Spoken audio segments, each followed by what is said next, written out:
every day now, actually. There's a graveyard that's like right around the corner.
Like you were like doing like Foley for like sound Oh, yeah. effects? Yeah. I can.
Look the way things are swaying in the wind. Yeah, it was really windy.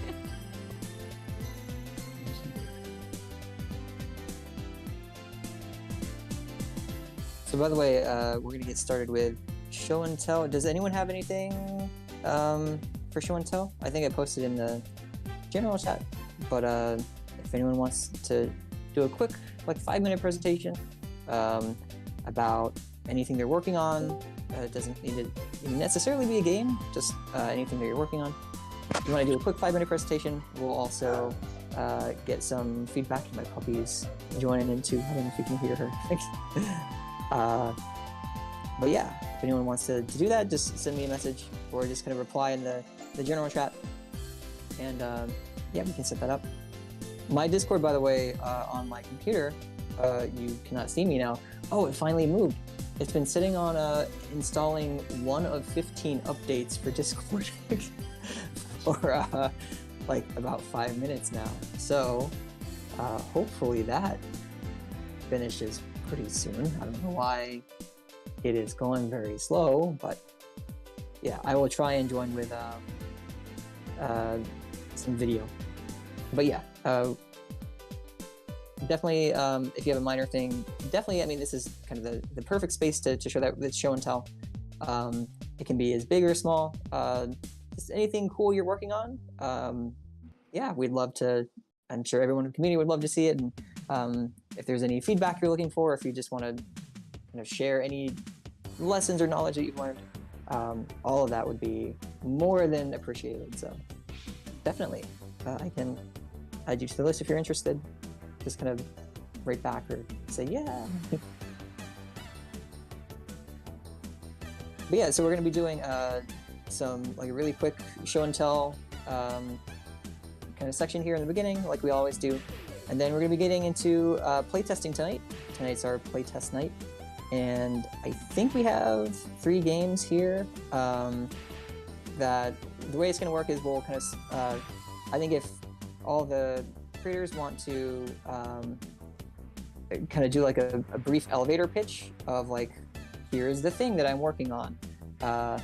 And then we'll spend the rest of the meeting kind of broken off into different rooms. I have them already created. I just need to change the accessibility so everyone can access them as soon as my Discord, which is now, by the way, on 8 out of 15 updates.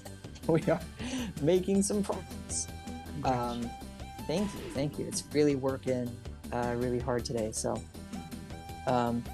yeah, we'll kind of split off, and hopefully, I mean, the projects are going to have, I think, varying lengths of like playtime and stuff like that. So hopefully people can kind of jump around and give as much feedback.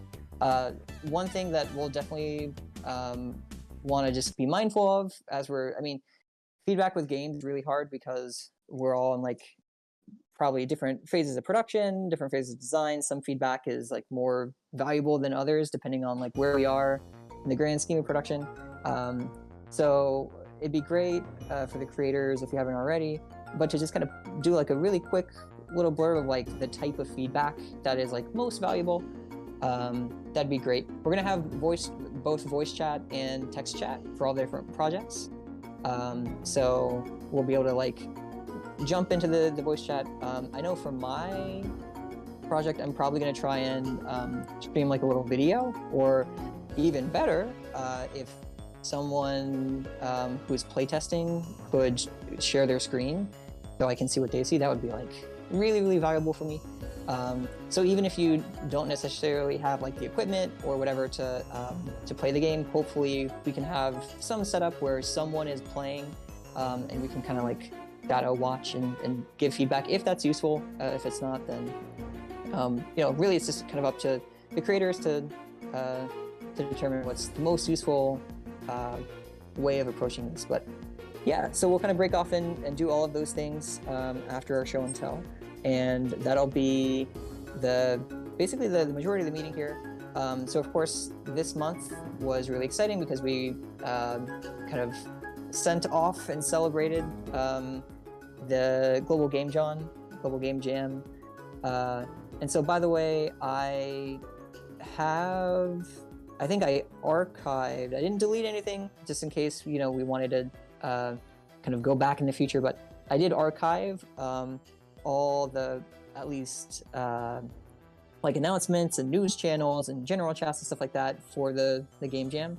But I do have the team chats. I think are still accessible at the bottom there.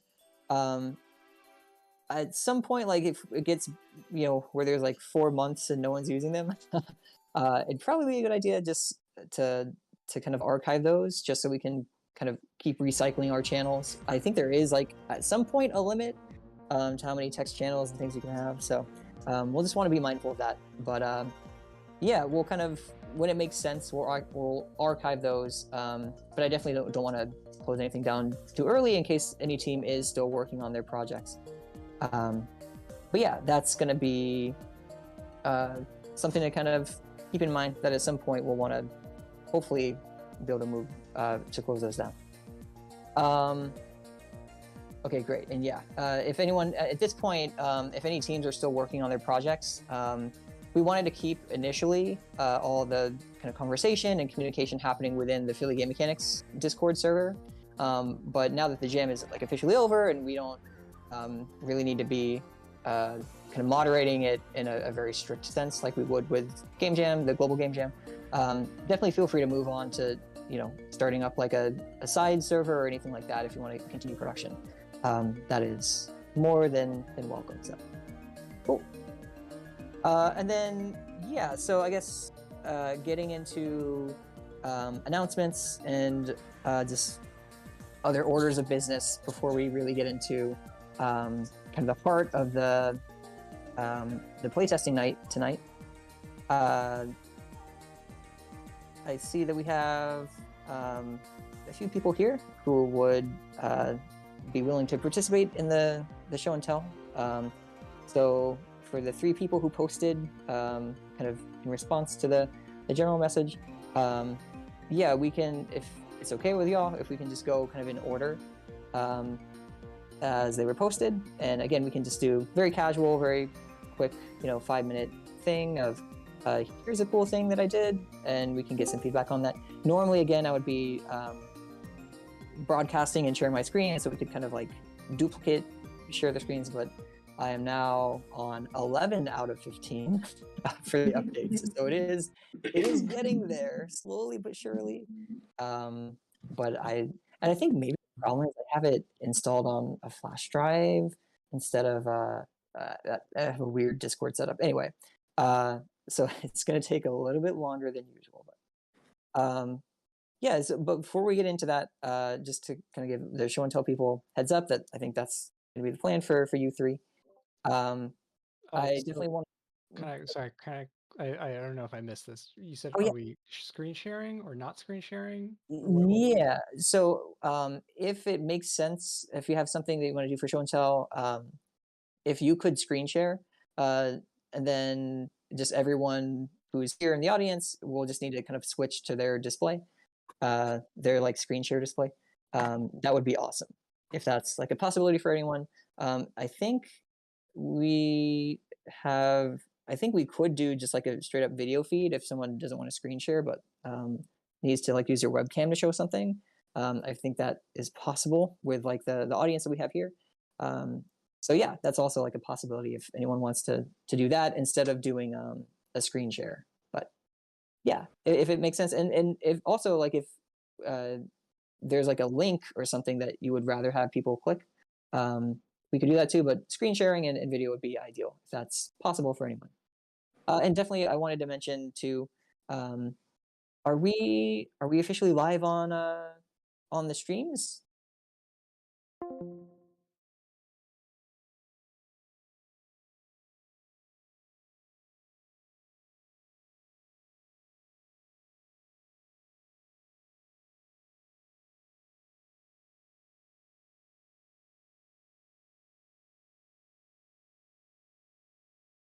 And we could see each other, and we could see each other's faces and things. That was like really nice, right? We had these meetings in Indie Hall. Is it Fifth and Market or something? I don't know where it was. It was on Market Street somewhere. And we would have them in person, of course, but we were also starting to live stream them on the YouTubes, maybe the Twitches and things like that. And that was great because it kind of like allowed the community who couldn't be there in person to kind of join in, or at least like see what's happening during the meetings. And so it's a little bit weird now because we're in Discord, and so we're kind of streaming things and doing these meetings remotely anyway. But I think to kind of keep this spirit of just having this, first of all, feel like a public space, I think the idea that the community that we have here is intended to be kind of very open in terms of visibility and in terms of like everyone seeing what's being posted and things like this. Basically think of it as like if you're here in the Discord and you're speaking or whatever, kind of think like you're kind of like in a public space, I guess, or is the impression or illusion that I would like to try and to start building. So definitely the nice thing about the setup that we have here is we can totally control what gets streamed and what doesn't, because certainly it's a weird thing to be streaming like a community Discord thing just to the wider internet. I totally understand that that's like a weird kind of dynamic that we have here. But I think to kind of keep our production setup and everything going, I think starting here and going forward, we'll plan to be broadcasting the meeting content that's happening kind of like in the general like the general presentation side of the meetings like we have right now. And this would extend going into show and tell and anything we do kind of like in that vein. If we break off into different things, that's kind of a little bit different, but is also something that we'll probably want to incorporate streaming into. So I guess just kind of as a general rule, if there's anything in terms of either appearing kind of like either, I mean, I don't know how many people are appearing on camera, like using a video feed, but like kind of appearing in a stream or the work that you're showing, like if you have something that is like NDA or something like that, we can work around that. Definitely, we just need to kind of like know that just kind of as we're moving through the meeting.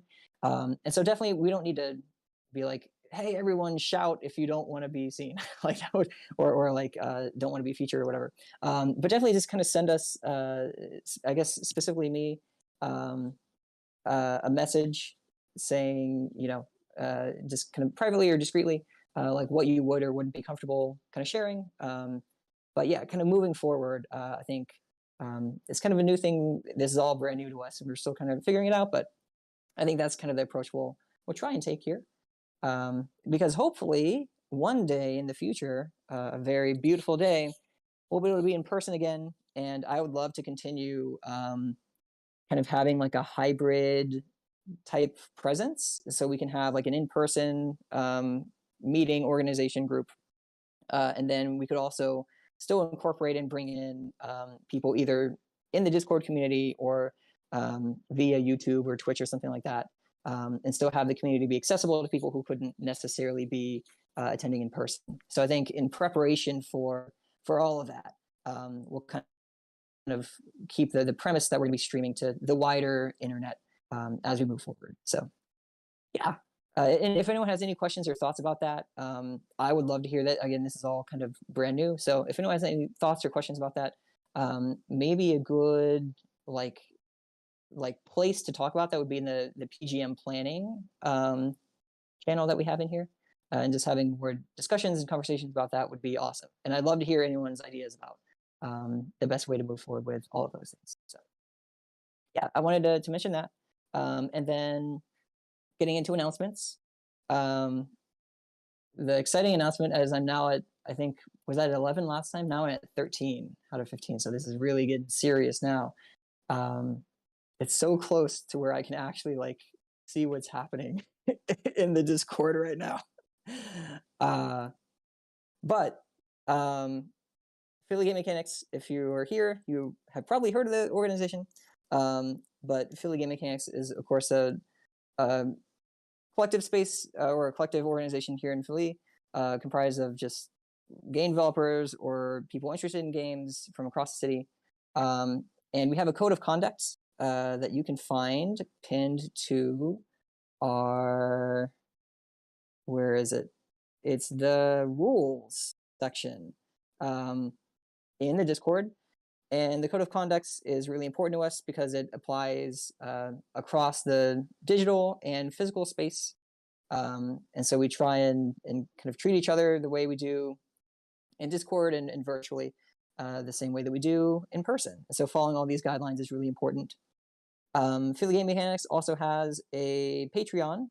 And so if you would like to help support the community and again, all of that support would be great as we start thinking about moving into a more physical operation again.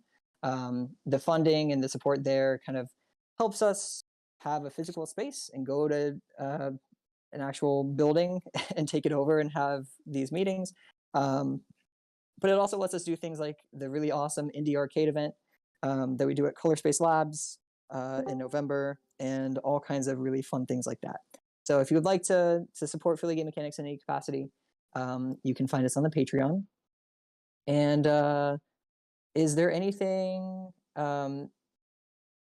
exciting? IGDA already had the talk, I believe, right? With Rachel? Or is that this month? Yes, that already happened last week. Cool, thank you. So I don't think there's any other like exciting like game related events. Does anyone know of any happening in Philly this month? I don't think there is, right? No. Okay. So we don't have anything happening here, but I did want to kind of put on the radar that next month so again, we're kind of falling back into the traditional Philly Game Mechanics schedule of doing the first and third Thursday of every month for our meetings. And so we again had the Game Jam showcase on the first week of this month, and then now we're doing the playtesting night. But then next week, or sorry, next month, we're going to be kicking off a new Game Jam. And so kind of keep that on your calendars. Starting on March 3rd, we're going to be kicking off a brand new Game Jam. I'm going to be posting a little bit more details about that in the PGM-planning channel. And we'll kind of go from there. But it's going to be our usual 2-week jam. So from the 3rd to the 17th is when the jam will run. We'll do the showcase of all the jam games on the 17th. That following week, I don't know if anyone is planning on doing this, but that's GDC, the 21st through the 25th. And so we're kind of keeping that free and aren't planning on doing anything. But we'll take kind of that, the 31st is a little bonus Thursday. We're going to be taking that off. So there's going to be a little bit of a longer gap in March. But definitely look forward to a brand new Game Jam in March. I think we have some really exciting, cool ideas that is going to be really exciting for everyone to work on. So yeah. All right. So I think with all of that said, that pretty much covers all the announcements. Still looking at 13 out of 15. So unfortunately, I'm not gonna be able to like kind of like MC the screen sharing operation we have here. But I think now would be a great time to just go right ahead and get into the show and tell. So yeah, if we want to start with Mila, if you have anything that you'd like to share. Again, we're gonna try and do like a really quick 5-minute kind of presentation, and then open it up to any feedback that anyone might have. But yeah, if you want to take it away, go for it. Wow, thank you so much. What a lengthy and professional introduction, and I just wanted to tell you that. Hi everyone, I'm Mila. I'm old money. I'm from Philly Dev Night from before it was at Indie Hall. When back it was in the building that's now burned down. Oh, I thought you left when it was at G Team. One more time, please. Oh, I thought you left when it was at G Team. Can you hear me? I'm sorry, you're just speaking a little fast. Okay, fair. I thought it was at G Team when you left. I think, yeah, I think it was at the, what do you call those? PC Cafe? Yep. Yeah. Yeah, and then I went to China for a few years, and I got back during Christmas, and so I'm finally ready to be social again after all of the jet lag and the cultural stuff, you know? Anywho, when I was in China, I got a cool job. I'm a writer for a video game company. I work for Fun Plus. I get to work from home. And the only thing I just wanted to show and tell was I just wanted to show 2 titles that I got to work on, and so I'm pretty proud of that.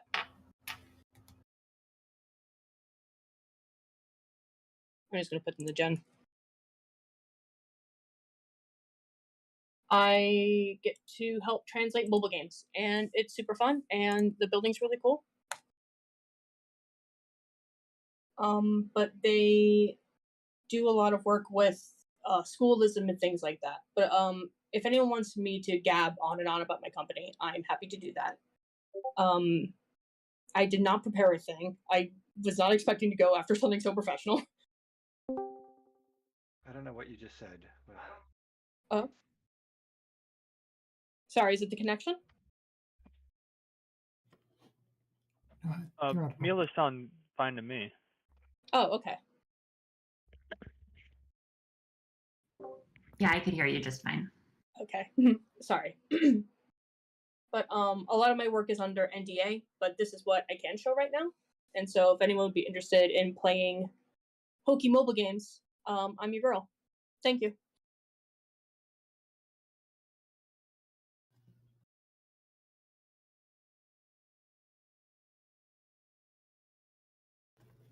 So yeah, welcome back. Thank you. Yeah, welcome back. So I guess I'll go ahead and show if that's all right. So so this is a game I've been working on for the last 4 months now, which it feels like it's been a lot longer than that, but a lot has happened in those 4 months because I got a job and everything. So I just recently moved back to Philly because I was here for college before that. So this is my project. I'll see if I can share my screen here.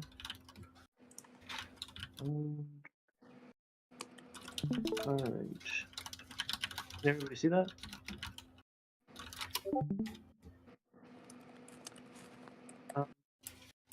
Yeah, I can see your stream. You just gotta click watch stream.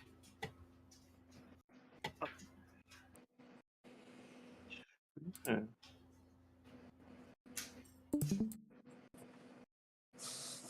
Wait, can you see that then? Or no? Yes. Awesome. Okay. So yeah, does anybody know the game God Hand? I do. Yeah. So basically, this game. So a friend of mine and we were talking back at Drexel, and I wanted to make a game based on the Italian peplum film genre of like just basically Greek adventures fighting monsters, and they're all pretty dumb. They're like from the 60s, so it's like that camp. I wanted to make a game based on that, and my friend wanted to make Dragon Ball, but in ancient Greece. So we kind of merged our ideas, and this is it so far. It's pretty early on, but I got my targeting system, and you can just kind of zoom around the enemies, which um, that's one of the things I take from God Hand. You can also run and do a little slide attack, and you got some basic attacks here. They give you kicks and a couple punches, but I've just gotten to the point where I'm able to start polishing the combat, but yeah. So that's it for the basic gameplay. But I also have a model in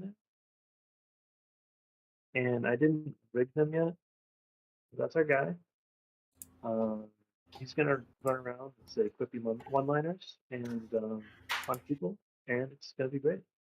So yeah, now you can just punch people with his sick dance. Yeah, that's pretty much it.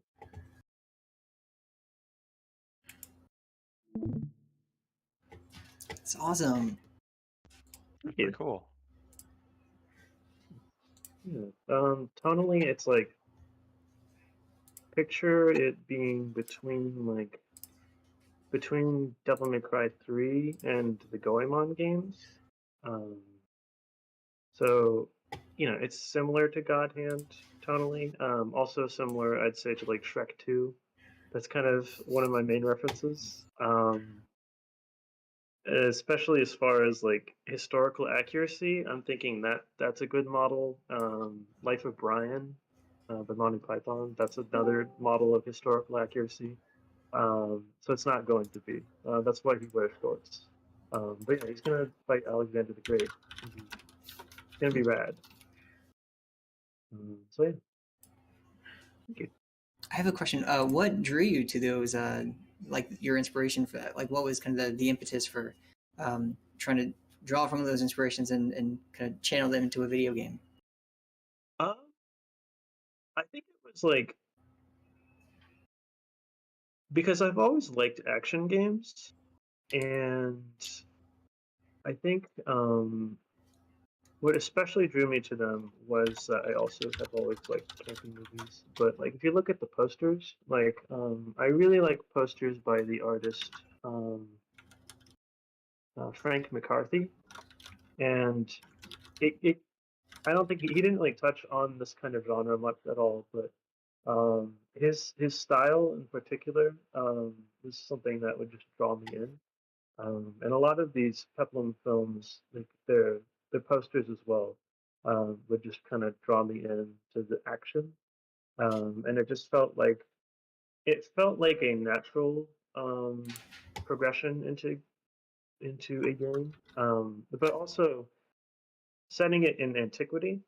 Um, there are a lot of ready-made assets. I've for Babylon and Greece and Egypt, and I've taken an interest in architecture from those areas. So to make a game where you can explore them, even if it is a very silly, exaggerated version of those cultures, I think it would be very rewarding to work on. So I think those are the main reasons I chose it. But yeah, and I wanted to make something that was tonally more funny because I feel like there aren't as many games like that nowadays. Like not new ones. God Hand and a number of games around that time were very silly. But I don't really see that as much now. So I think that's one of the main reasons. And since it's a game I'm going to be working on for a long time, I figure it'll just be relaxing, and I don't feel pressured to make a perfect game whenever the tone is comical. So, yeah. Definitely. As someone who has worked on very recently kind of a more humorous, lighthearted game, tonally, I highly recommend it, especially in today's kind of apocalyptic state, right? Yeah. Yeah, I feel like the world is more ready for that kind of game. What's up, Dan? Just want to say hi. It's Hunter. Oh, hi. Huh? How are you doing? Great. Okay, cool. Does anyone have any other questions for Dan? That looks cool. Great. Okay. And finally, by the way, I have my my Discord here. So sorry it took me so long. I don't know why it took probably 20 minutes to update my Discord, but here we are. So yeah, if anyone has anything again for screen sharing, I can we can kind of like again Inception screen share, and it should work out okay. Okay, great. Do you want to move on to Elena? Alana, yeah. Alana. Sure. Hey everyone, I can try screen sharing something. This is a little bit of a different type of thing. I'm not deep into a particular game project right now, but I have been putting together a portfolio site for all of the past game related things that I've worked on. And I'm hoping to launch that portfolio site soon. I'm kind of transitioning from working in front-end software engineering and hoping to get more into game design and game development. So I figured I could use a nicely designed portfolio to kind of put my best foot forward and make things look pretty. So let me see if I can share that. Okay. I have not shared on Discord before, so let me see. Am I sharing now? And anyone can see my portfolio site, just give me a holler, I guess. I don't see it. Okay, let me give this another shot.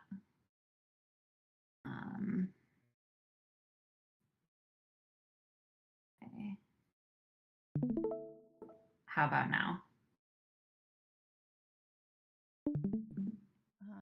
It says that this tab is being shared to Discord, so I hope it's working. I see that you're sharing, but right now it's just doing like a loading screen. Again, might just be me if someone else wants to chime in. No, I see the loading screen too. Same. Same. Okay. I don't know what to do. Did you share your screen or an if application? it is not. So I shared a particular tab. Maybe try to, if you're okay with it, maybe just try to share your screen with it up. Yeah, let me try that. Okay, share my screen, entire share. That's what I did last time, but it doesn't seem that it's doing anything. I don't think it's doing anything right now, right? No. Share entire screen, click this screen, hit share. I wonder if I could switch browsers. Let me try to switch browsers and rejoin. If someone else wants to go in the meantime, that's totally fine. Sorry about the. Yep. Yeah, no problem at all. And again, if this doesn't work out with screen sharing, if you just send me a link, if it's a public site, I can pull that up too, and we can screen share like that. But whatever works, we can move on to Keenan real quick and try and figure out some tech stuff. Great. Awesome. All right. I'm pretty set up here. So wait, so Great.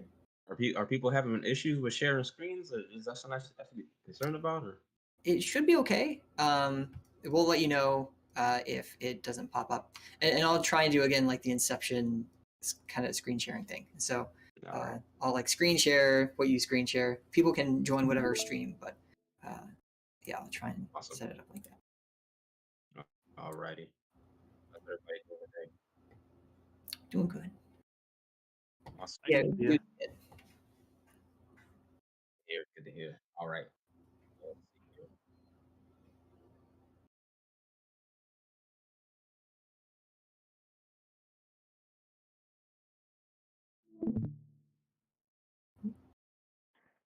Lost you, buddy. Oh no. It's only when people are watching do all the computers like combust, right? It's like the golden rule of technology. People, UX is bad these days. The exit button is always right next to the thing you want to do. Yeah.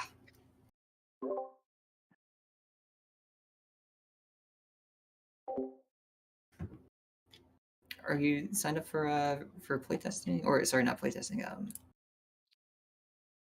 Show and tell. That was what I was asking. I wasn't sure if that was. Oh yeah. Yes. Anyway, I can fill 2 minutes while people mess with streams if you need somebody to fill time. Sure. I don't have a presentation or anything, but yeah. All right, I'll get my screen sharing then.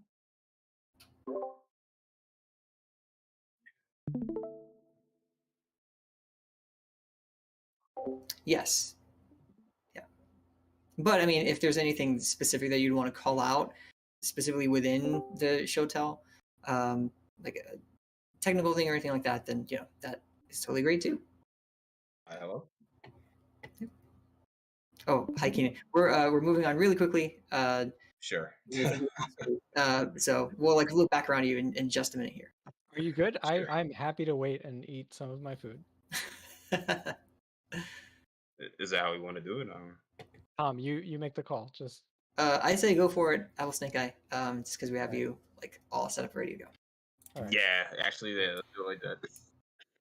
Okay, so I have a little build that's like 5 minutes that I just wanted to put out for people to play test. I'm not looking for any particular feedback. I just wanted to put it out there and just keep myself accountable.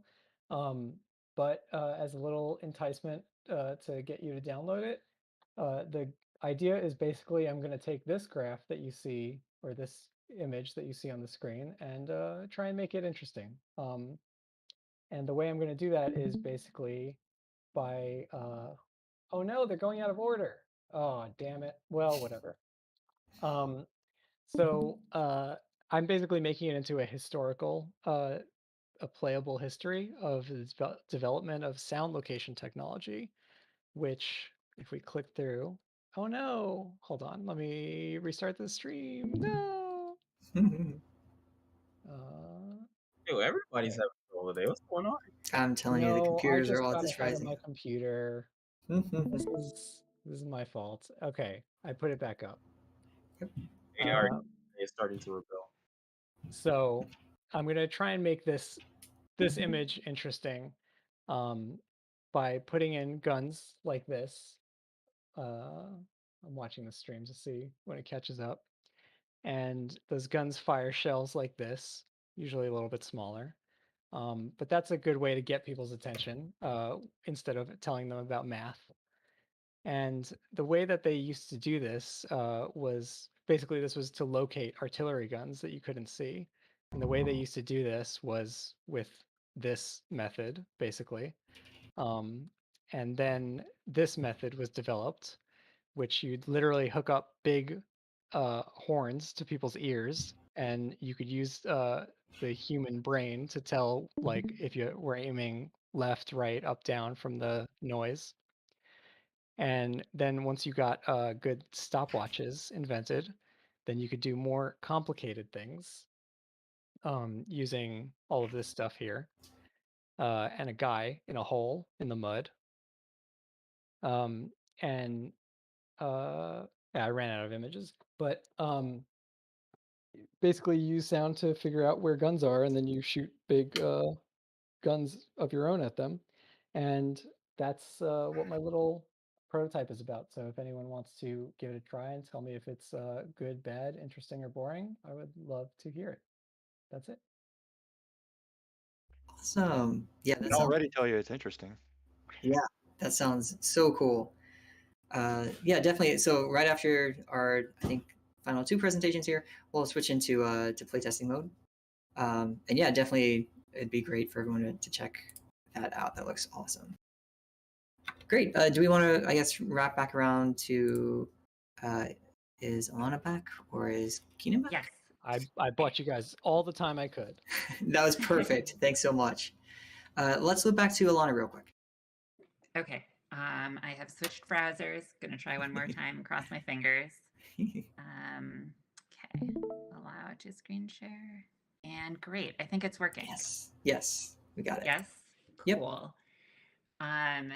So yeah, again, this is an in-progress portfolio. It's not public yet, but I will be making it public soon. So the kind of landing.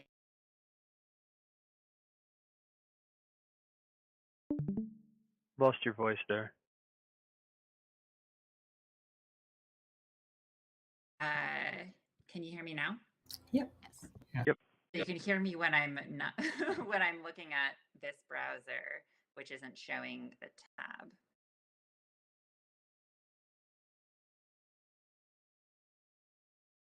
Okay. Let me see. So I guess, is there a way I can minimize this? And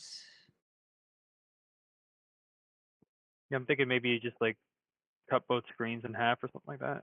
Maybe that'll work. you hear me now? Yeah. Yes. Yep. You can see the site as well? Yes. Yep. Yeah. Well, okay, great. When you first land on the page, there's this fun little hex grid, and it's kind of interactive. You can mouse over the hexes, and they kind of run away from you. And the whole thing is very hex themed for no particular reason. I think it just kind of games that I've enjoyed. So boring resume stuff. But then I have some sections about games that I've worked on. Again, with these little hexes that you can mouse over if you want to look at screenshots. This is actually available to play online, and it was at an arcade for a little bit in Brooklyn. So that was a cool opportunity. It's a 2-player cooperative game. And I have some other projects here that I haven't really finished writing about yet. This is a very old one that I worked on in Blender based on a corn maze. I'm going to add some stuff for live action games. I did some design for an escape room. And oh yeah, a parlor LARP that I wrote. So that's just lorem ipsum for now. But then I have a few other little projects here. My partner and I wrote an algorithm together for procedurally generating mazes.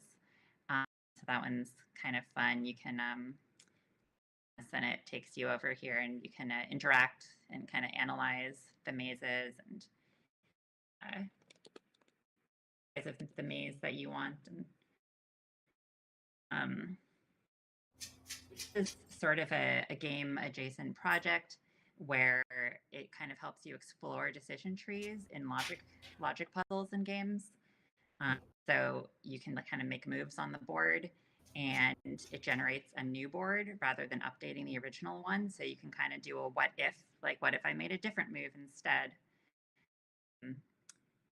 So you can kind of explore the full kind of tree of possibilities. And then I don't know, I'm starting on like a little Pac-Man project here. I haven't figured out exactly what to do with it yet, but I just got kind of inspired to work on a Pac-Man thing. So this is a totally customizable level layout. Right now it's just the standard layout. But there's sort of a markdown language that you can use to reposition all of the walls and the tunnels and things. Yeah, I got a few hobbies, and that's it. That's the portfolio. So I'm adding a little more content to it, and just making sure that it like nicely on mobile and different browsers. But I'm excited to get this out there soon and maybe use it to make some new connections with folks. Yeah, that is all. Thanks for watching. Awesome. That looks awesome. Really, really great portfolio. So many really cool projects on there. Yeah, Very cool. Thanks. I'm a web developer also, and I'm super jealous. I had a lot of fun with this one. I definitely don't get to do anything this fun at my day job. Can I ask what you used for, or what you made it on? It's all from scratch. I mean, I used jQuery. I used a little bit of handlebars for templating, but the background text is all just kind of custom SVG animation. I'm using less to compile to CSS, just but it's basically from scratch. Okay, so even the like maze and the chessboard like tree explorer is all front end. Maze is yeah, it's all running in JavaScript. The maze is being the Pac-Man game is being drawn to like a canvas element, and the chessboards are actually just like HTML elements, but the tree branches that connect them are SVG.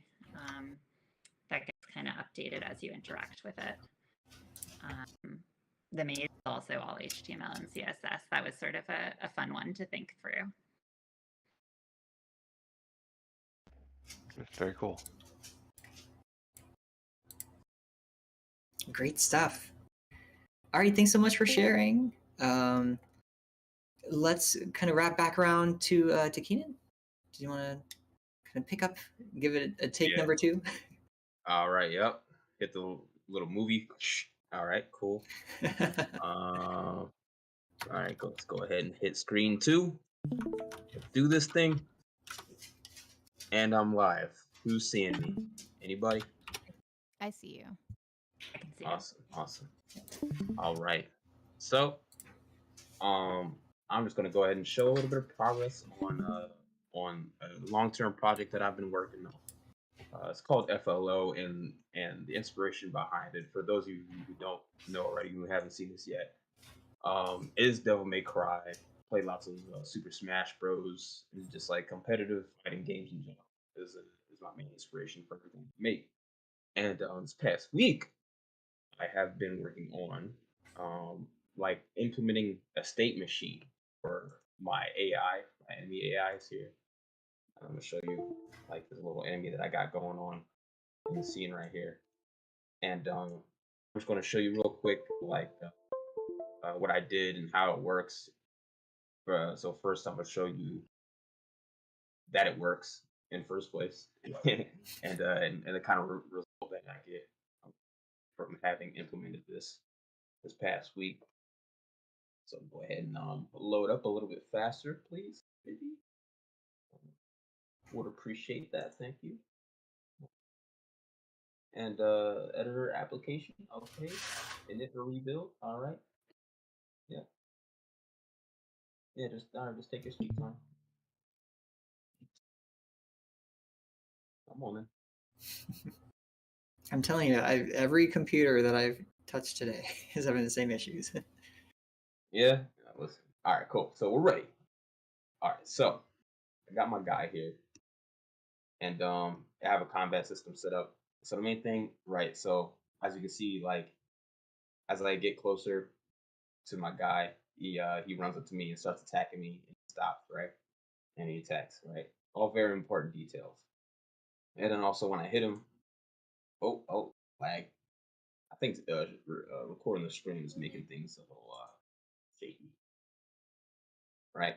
So but when I hit him, he gets launched, and then like he falls back down, and he returns to like that idle state. And I think he's actually like he might still be stuck in the launch state because of some bug that I haven't quite worked to take out, right? But that's the most important part, that like the he chases the player when I get close, and then he runs up, and once he gets close enough, he attacks, right? And and like I'm gonna show you my console log here, right? So yeah, so like I have this debug log going that is saying it's ticking the launch state.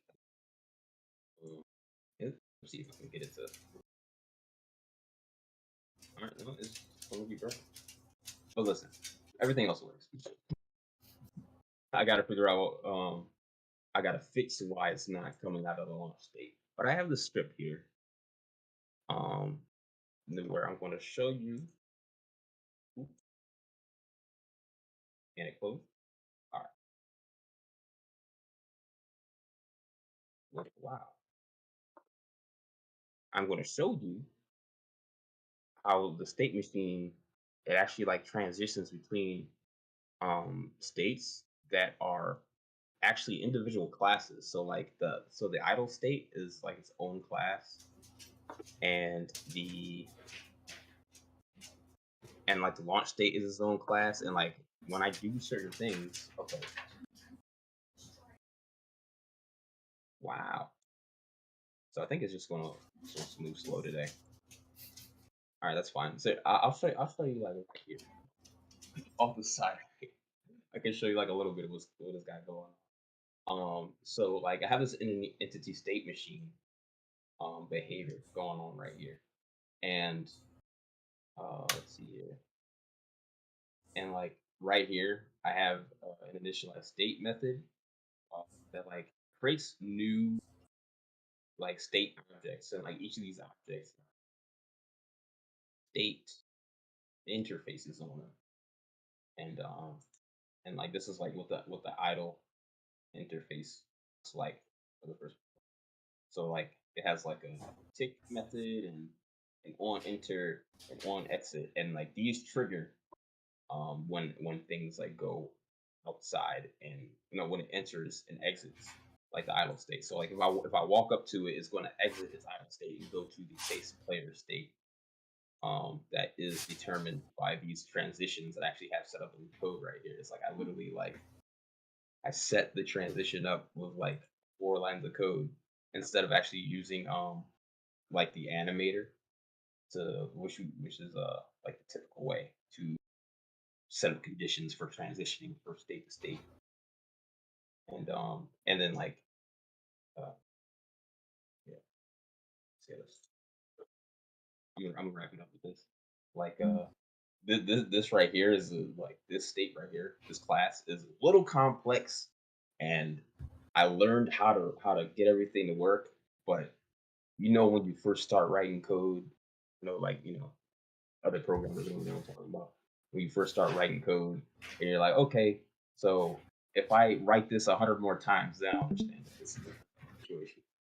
And so, but essentially, like this is that method that I use to actually add the states to the entity state machine.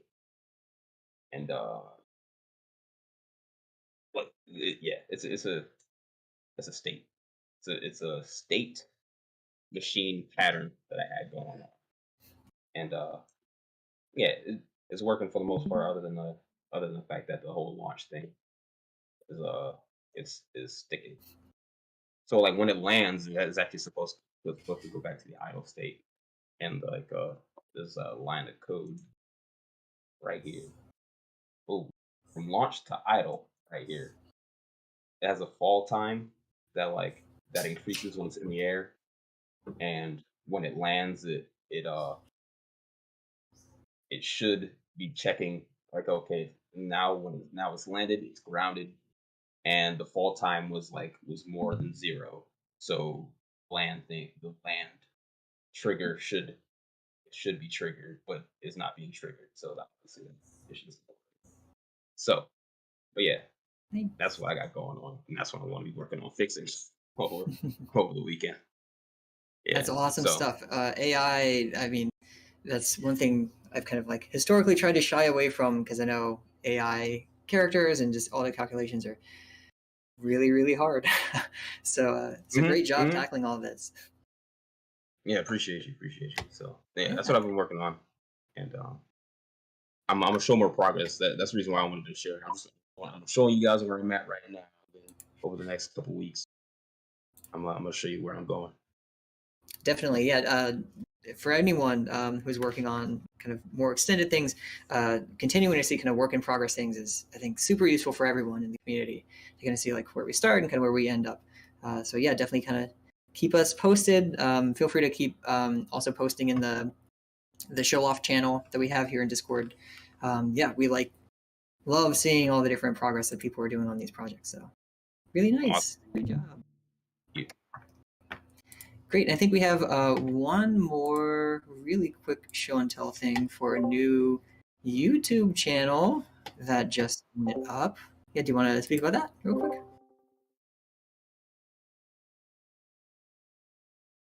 Yep. I sure am.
I just realized this whole time my voice wasn't going on to stream, but but it's only going to you guys.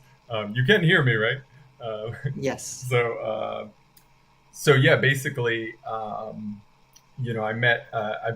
met so many amazing people in the Philly game mechanics community over the years. So as I've been transitioning into making more and more films, just to be able to bring in anybody into that process has been so much fun. And so yeah, I'd love for you guys to subscribe to the channel, watch the previous film. Broken Bread was the first film I ever made, and so I've named my production company after that. And then What Are You Afraid Of was the next film, and then the 2 films coming out this year. So yeah, I'd love for you all to follow me and to continue to watch the films that I'm making, and as you'll also see at the end of my channel trailer, I've coined what I call entertainment is basically the creation of the Phillytron arcade cabinet, which many of you are familiar with, and I produced that with Jake O'Brien and Steph Pettit and a million other people in the community. So the Phillytron is my baby. I love it very, very much, and now it's all of our babies because it belongs to the community. So yeah, I'd love for you all to watch my stuff and give me feedback and comment on the videos and say this is cool or this is weird or I want to be involved or how do I burn this to the ground so it never happens again. Whatever it is you want to say, I would love your feedback. So thanks so much. Awesome. Yeah, thanks so much for sharing and for all the support and just being part of the community for so long. Yeah, lots of you too, amazing man. things. Yeah. Thanks, bud.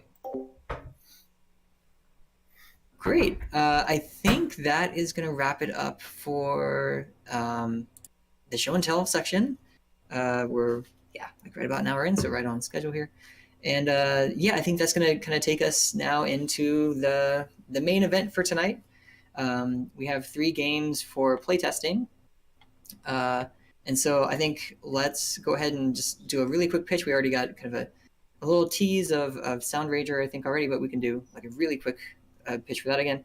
And then, so I guess, do we just want to go down the list and do a really quick, again, like 20-second pitch or whatever of Sound Ranger? If you have things you want to share, again, like a screen share, then that's cool. Otherwise, just kind of doing a really quick elevator pitch would be fine too.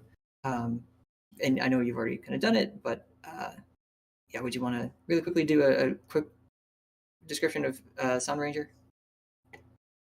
Oh, hi. Sorry, I didn't realize you were addressing me because that just is a name that I have not heard out loud yet.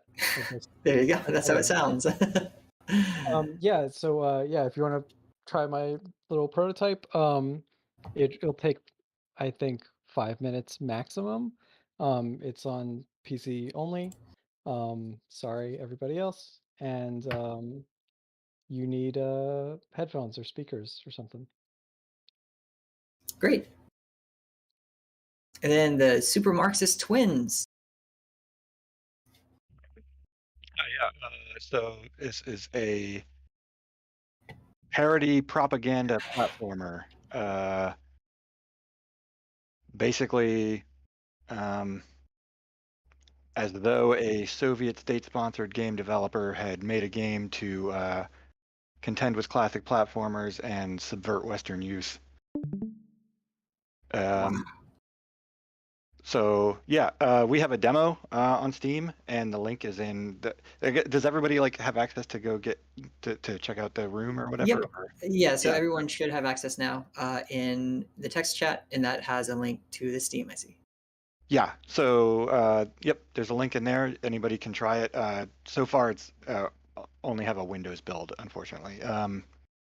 But yeah, we'd love to know what anybody thinks, what maybe falls short, and also especially right now I'm trying to kind of compile for Steam's for the store page what the minimum and recommended specs are.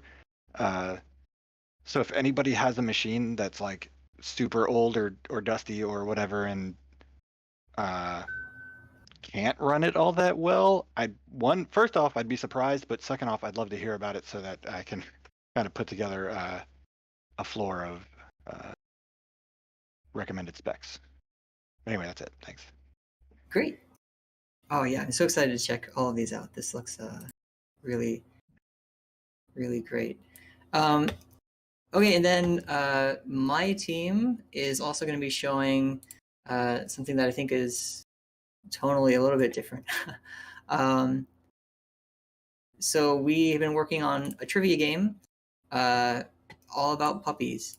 So if you want to test your knowledge of how well you know all the different dog breeds, we've never really done this before, so this will be interesting. We actually have both iOS and Android builds. And so if you have a smartphone, either iOS or Android, you should be able to click these links and it should allow you to install them. And we'd love to test this on device. We're working inside of Unity, and trying to do UI scaling is really tricky on mobile. So this is the first time we've ever like tested this before. So testing on a range of devices to see if the UI scales correctly, if anything gets cut off, or if it fits correctly would be super valuable. In addition to just performance, which shouldn't be a huge issue with kind of a casual mobile game like this. But we are loading like a lot of pictures and things. And so just kind of getting a general sense of kind of the technical side of performance and UI scalability. There's a lot of design things that we'd love feedback on too, but we're mainly looking at kind of the tech side of things. And that would all be great feedback for us to get to know. And also, again, this is the first time we're doing like a kind of a public mobile test on both platforms. So we just kind of want to know, are we even doing this right? And can people like actually access the build and stuff like that? So yeah, those are some of the things we're going to be testing in Top Dog Trivia, which I don't know, we might keep that main name, we might change it. But yeah, so these are the 3 games that we have for today. And so for the rest of the evening, we'll go and kind of break off. Everyone feel free, if you're showing a game, it would be great if you could just have someone from your team kind of present to help troubleshoot or collect feedback or however you want to do it in the voice chat that's associated with your project. And then for everyone else, if you just want to kind of, I guess, mingle and go from game to game, yeah, I feel like we'll probably have time to go through and get at least a little bit of play time for all 3 of these. So yeah, I think with that said, we'll kind of go and break off. I don't think we'll need to kind of reconvene. I'll kind of post a message. We'll probably go for like an hour or so here. Feel free to, kind of leave at your own or go at your own pace. But we won't have like an official like kind of ending ceremony. So yeah, I think we'll just break off and feel free to post the feedback in the text chats and join the voice chats. And yeah, I'm excited to see everyone's work. All right, I'm gonna switch over into our chat room in the Top Dog Trivia one.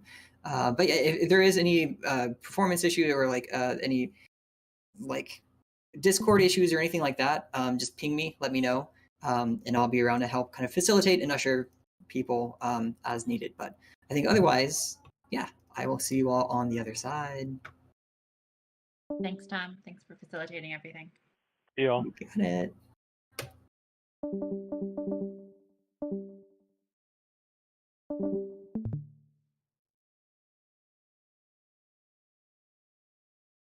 Howdy.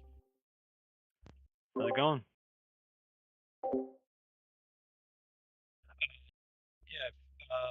So in the text chat, there's a link to get the demo for our game, and we'll just be hanging here. And if anybody, I'd actually like love if anybody wanted to stream while they're playing it.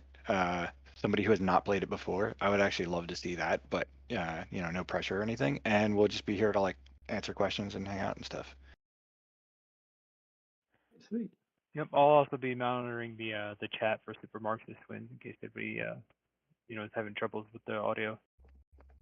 Yeah, and just by way of introduction, Ligachev and I are 2 people from the team. There's 2 more of us who are just not here this evening, but so yeah, we're both part of the dev team.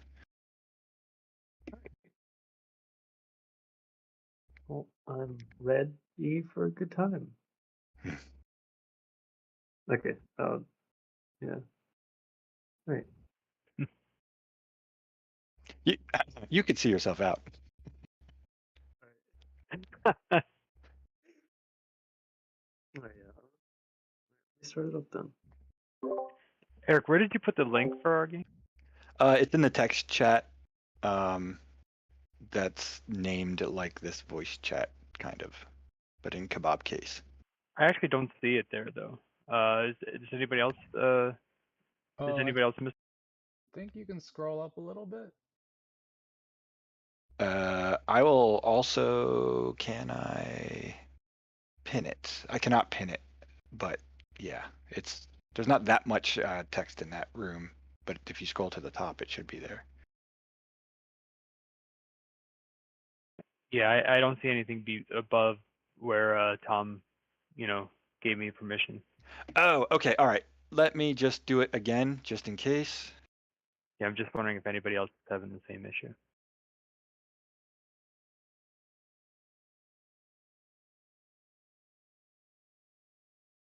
Okay, I just put the link in there again, so. Casual mobile games, and I was kind of taken aback at how bad a lot of them were. And I was like, it can't be that hard. I was playing a lot of trivia games too. I was like, it can't be that hard to make a game, like a trivia game. And so I was like, well, let me just try and do it. And so this started during that, and then it ended up, of course, I thought it was going to be like a really quick, simple thing, and it, of course, never is. But yeah, so we started doing it.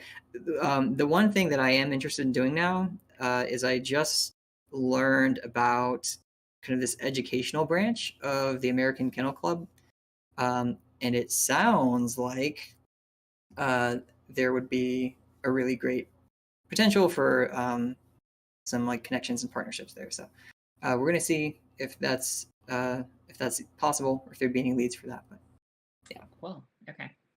So you might explore some of that stuff like retroactively once you already have a trivia game built. Yeah, we're trying to just kind of get it functional now. Right now we have 2 mini games. I think I have designs for 10 different ones, but only like programming and code and everything written for the 2, or actually for 3. And so we're going to try and kind of use this as a vertical slice almost, and then kind of see the reception, and then try and develop the other mini games. And the great thing is we have a lot of the foundation of the game in terms of progress and leveling up and unlocking levels and things like that. And so just sliding in new content should be. But I'm gonna say it as like. Yeah, it's not really necessary, but I'm just wondering if anyone else is having that issue. So, Obert, we're seeing your Steam library, but not the game application. Oh, for real? Yeah, I'm not sure if you have a monitor or.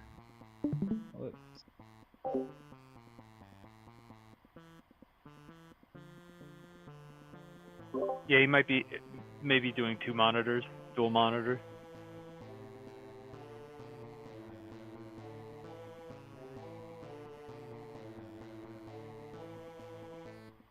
Steam window. Okay. Oh wait.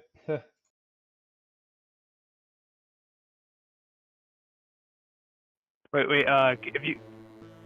Oh, there we go.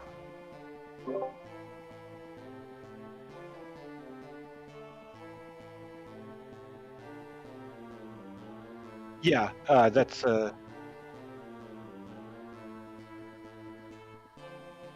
Oh yeah, absolutely. We are trying to promote this game, so we want it everywhere anyone could possibly see it.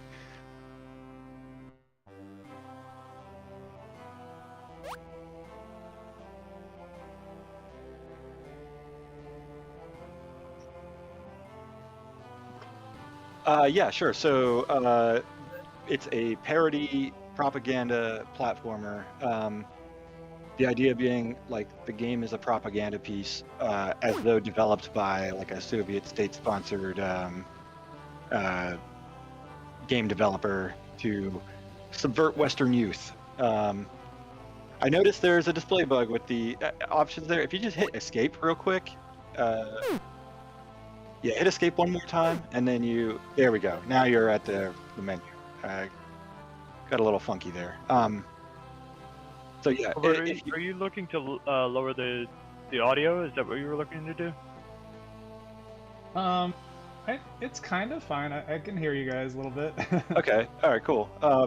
Yeah, there's options for controls and audio and all if you want to, but yeah. So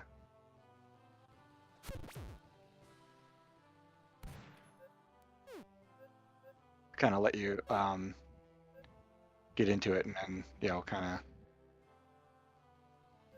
talk a little bit more about it. But modeled after some obvious and some less obvious inspirations from, you know, classic 2D platformers. Yeah.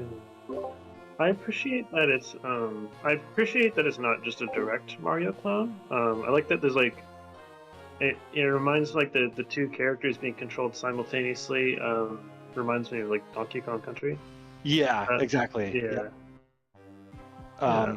Which actually, so he has one character right now, and through gameplay, through collecting the resources, the other character can become unlocked. So you'll see at the top of the screen, like as he collects grain, he'll unlock his partner, and as he unlocks gets the bolt, he'll unlock his ability to use hammers. So right now, your hammers are highlighted at the top. Mm-hmm. So not only jumping, but you can also start throwing hammers. Once you have the sickle, you can start throwing the sickle. I believe it's it depends on what you're using. If you're using an Xbox controller, it's the X key. If you're, I guess it's the leftmost key. I'm not sure what the PS3 controller or PlayStation controller. It would be square on a PlayStation controller, or enter on a keyboard. Okay. There you go. Nice. And what you'll also find as you're playing is that these environments, like the hay and the brick, are destructible based on what weapon you're using. Okay.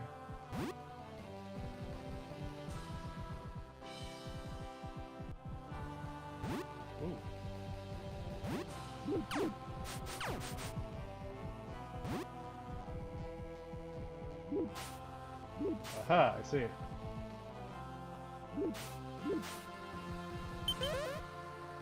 Yeah, there you go. You got a 1-up. You got an extra life. Okay.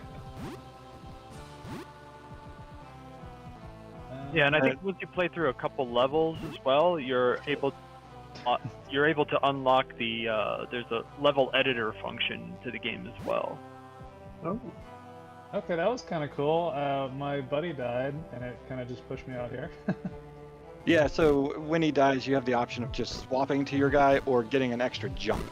So if you hit space, you get an extra jump, and then you were able to like avoid death that way. Am I invincible right now? I am. Yep, while the music's rolling. Gotcha. So watch out for these pigs. I see that. If you try to jump on them while their bayonets up in the air, it might not be very pleasant on the rear end.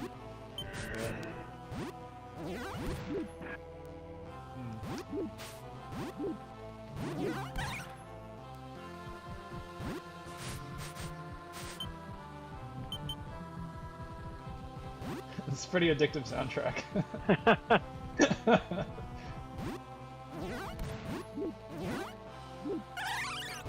Yeah, it really sounds like it reminds me of Wolfenstein. Yeah. Like as far as the sound, it's like DOSy. Whoa, hey buddy. Yeah, I am by no means very good at making anything but code. But I also like did a lot of the stuff that just kind of needed to be filled in, including the music. So I got like some sounds that, as close as I could, get to like SNES instruments, and you know, found some compositions of some classical Russian tunes and put that together. Yeah. Like I want to put more music in the game, but like that first level is actually the Soviet anthem. The second, third levels are different tracks. There's also a whistle function. to the characters as well. So, for example, if you find that you want to use Mikhail's hammer while you have Bloodmill selected, it's the Y key on the Xbox controller and the PlayStation controller. PlayStation controller, it's circle, I think. Oh no, so it's B on the Xbox controller. I'm sorry. Yeah, and on keyboard, I think it might be Q. Because tab, I think, swaps characters, and I think Q does the whistle. Oops. So you were saved by death yet again. Yeah.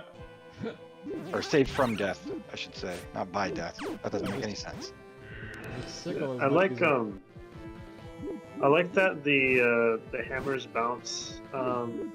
Like what I was kind of in a tight fix with one of the pigs, and I bounced my hammer off a wall and it hit him, and that was pretty satisfying. Oh, yeah. But I like that they have different arcs. I think it's like they have different uses. Aside from just like the different types of blocks that work for them. So, and I like that it's like subtle enough.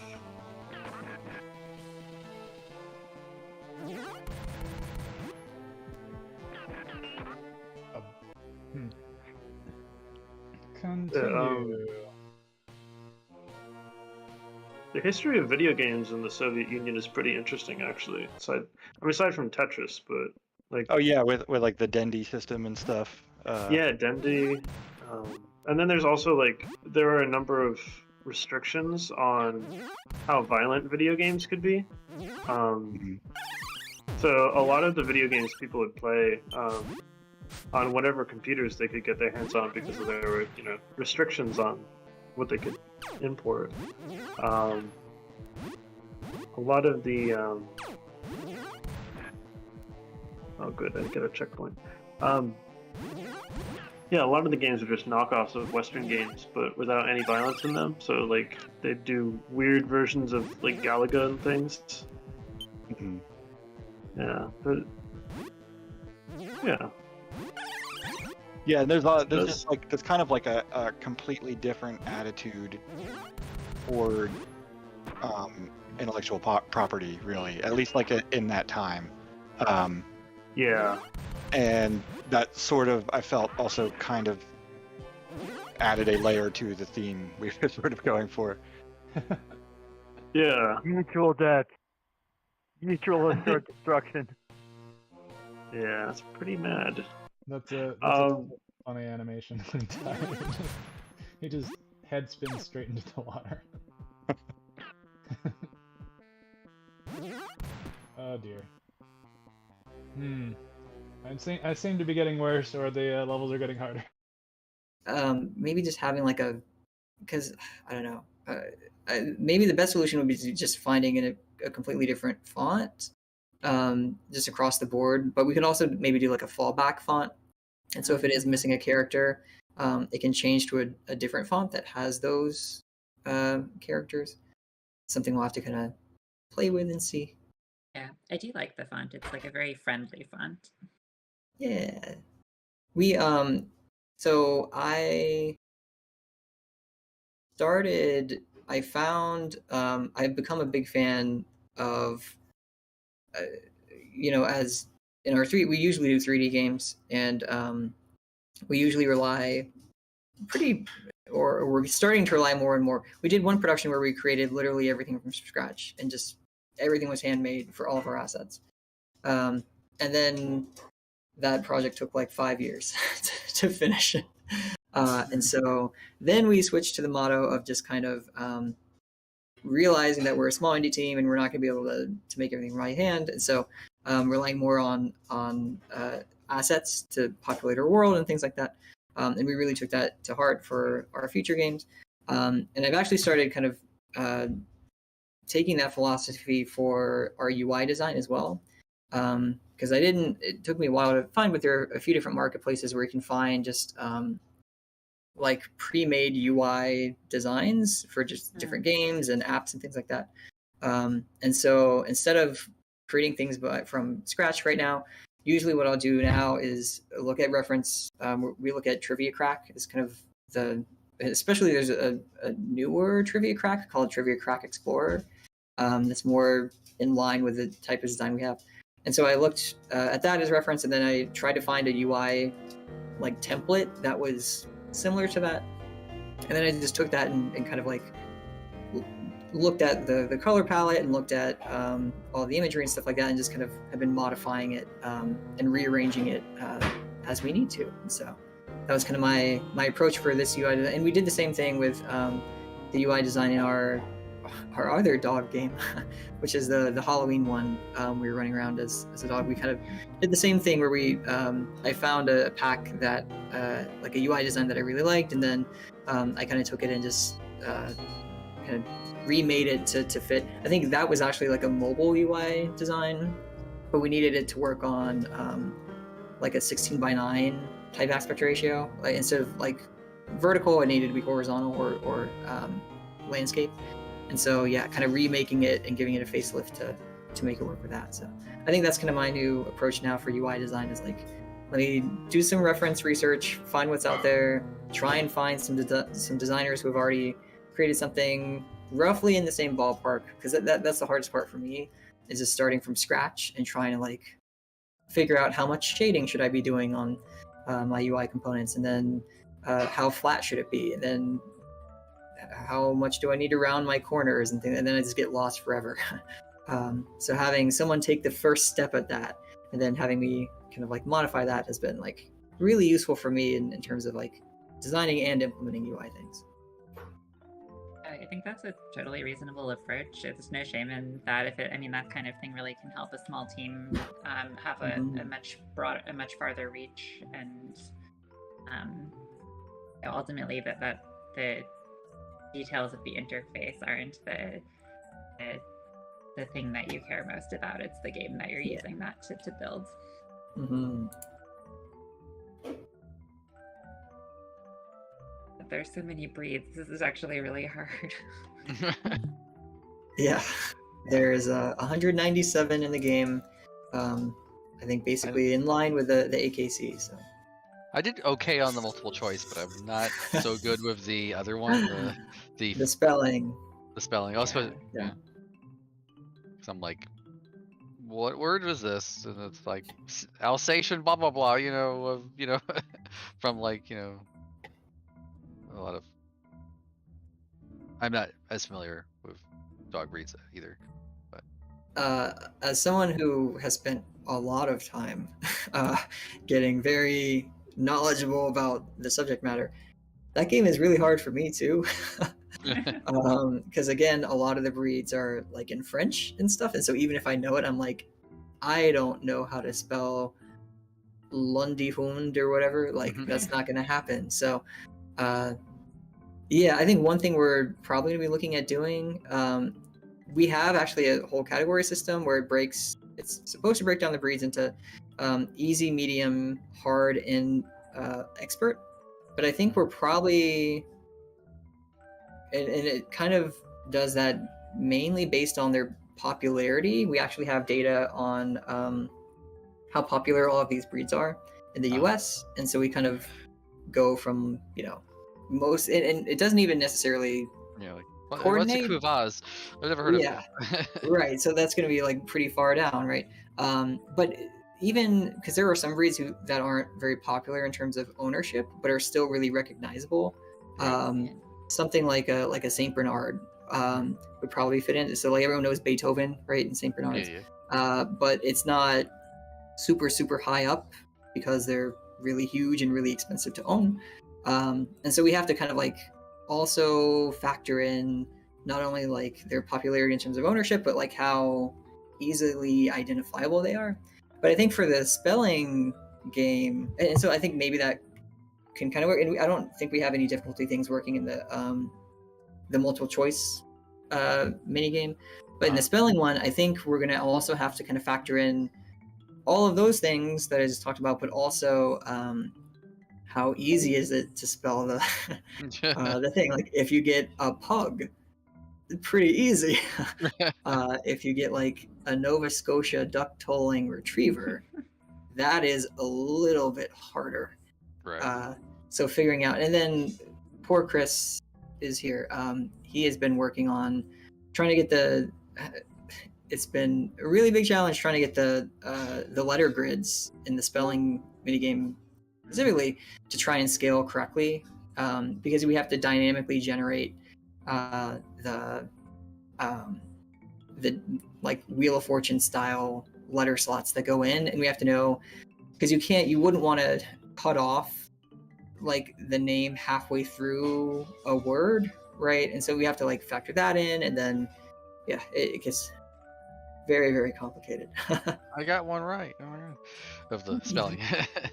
Yay. I feel like it would help if the spelling puzzles were referencing the breeds that we had just been shown pictures of in the multiple choice in the previous round. So then they'd be fresh in your mind, and it would be kind of training you. That's a great idea.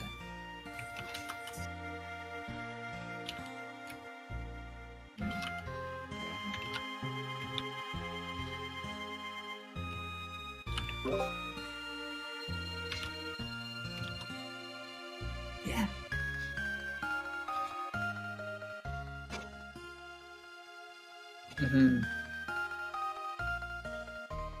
Yeah, and so there's a set of letters at the bottom, and it'll like, you can only use the letters like once, right? So it'll like kind of drag in, and I'm also trying to open it up on my machine. I don't know why it's taking so long, but I would. Your computer is giving you a hard time today. It really, let me tell you, it's not even just this one. It's like every computer that I've touched today has given me so many issues. Oh no. It's just one of those. Oh, and of course, when I open up the task manager, it gets scared and starts doing things. Yeah. It knows it's in trouble. It's like, oh, he's serious about it. Don't quit me. Well, end task. You've been executed. Sorry. Yeah, so it's asking about the spelling portion. Yeah, I was hoping. I think this might quickly open up here. Yeah, now it's gonna do it. Looks like it's working. All right. Yay! I'll put you up on the stream. All right, then. and I'm already into the spelling, so perfect. And I think this is sharing my yes. Okay, great. Oh, and it is very mad. Chris, why is it mad? Let me go in from my scene here. I can actually just do it like this. Hopefully this will work. What was it saying? I don't know. It had a scary red thing, and it didn't work, so I quit. So I guess kind of as I'll just kind of walk through this really quickly. This is a personality test where you can answer a 13-question test and see what breed you would be if you were a puppy. And you can also go in here and choose what breed you want to be. I want to be a... I want to be a Chow Chow. I'm pretty cute. And I'm gonna be Sandy Puppy. Great. It's a good name. All right, so, Sandy Puppy, level 1, and I can go and start playing. I'm gonna try and be really good at this. Let's see. I had to go and find all of these pictures manually, so I spent a really long time looking at pictures of different breeds and on dog trying to identify which ones. You know, I was looking at AKC and just trying to figure out, like, these are basically all stock footages or stock images that we licensed, but figuring out like which are you know, like purebred like specimens, I guess you would call them, because you don't want to kind of confuse people and do like half a golden retriever and half a pug or something, and then ask them what is it, because that would be not a good game. So And the way that this one works is the faster you answer, the more points you get. And so it kind of rewards you for knowing off the top of your head. To head out, but this was fun, and I hope you continue getting some good feedback on it. Awesome. Thanks so much for the feedback. Yeah, I'm also gonna switch over to another. Yep. Bye. Okay, thanks. I did get 3. Oh, I leveled up. Level 2. Nice work.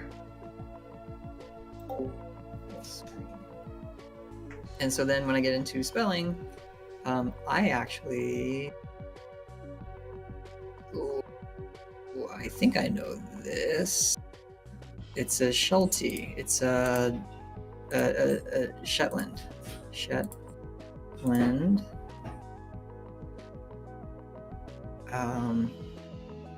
Is it a sheepdog? I think it's a sheepdog. Sheep. Dog. Yeah. Isn't it? Yeah. Here we go. Oh, this one's tricky. This one is... Oh, no, I know this one. This is a flat... Oops, not flirt. Flat... dash... coded...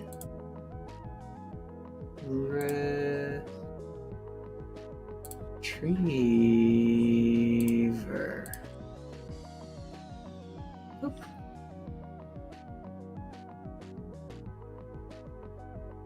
And I know this one too. Wow. I'm really a nerd.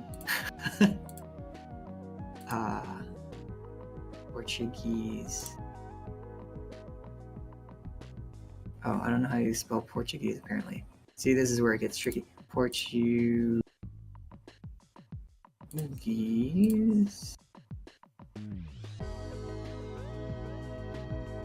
Water. Dog. Hey. 3 for 3. This is going to be free to play, by the way, which is why we have these ads.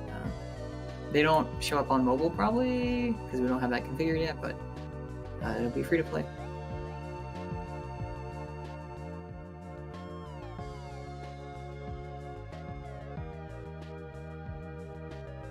See if I can go.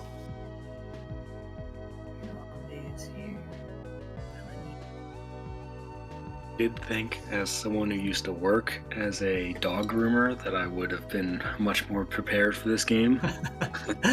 Really? Did not know that much. Wow. Oh, that's awesome. What was that experience like working as a groomer? I mean, it was kind of fun. I just did it in college, so it would be like Yeah. over the summer and like the winters and whatnot. But it was cool just hanging out with dogs all day, for sure.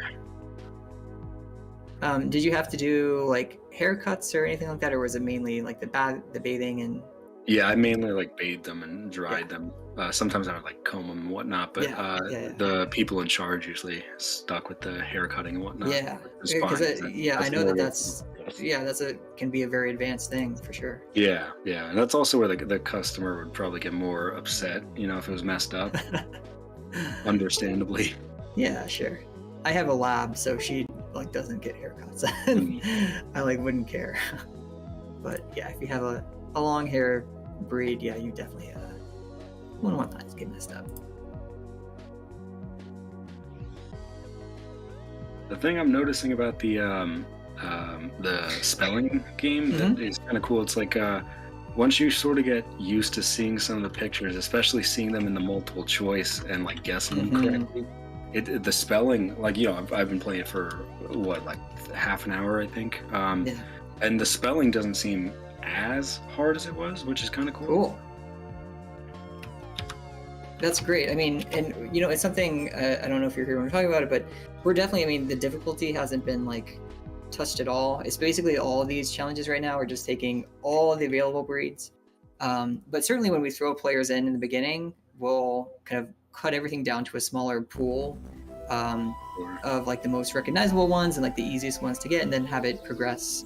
I think in the map you can actually like scroll all the way up. We're gonna have 103 levels, and it'll increase in difficulty. I mean, we have basically infinite content that we can do here, so we have plenty of material here. So yeah, we'll have it kind of increase as we keep going, and that'll be based on the rarity of the breed in terms of how many people like actually own it in the US, but also in terms of like for spelling, how long the name is, and factors like that. So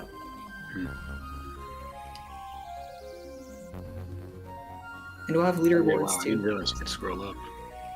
Yeah, there's gonna be a whole, and right now we only have the 2 mini games incorporated, but we have 10 designed, or we have like ideas for 10 of them.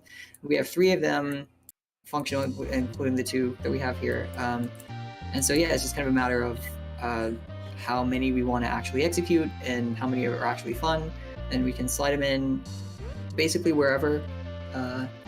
And yeah, then just again play with increasing difficulty and kind of ramping it up like that. So I think I'm excited because I feel like a lot of trivia games are kind of like just one thing, where it's like you just get a multiple choice trivia kind of setup.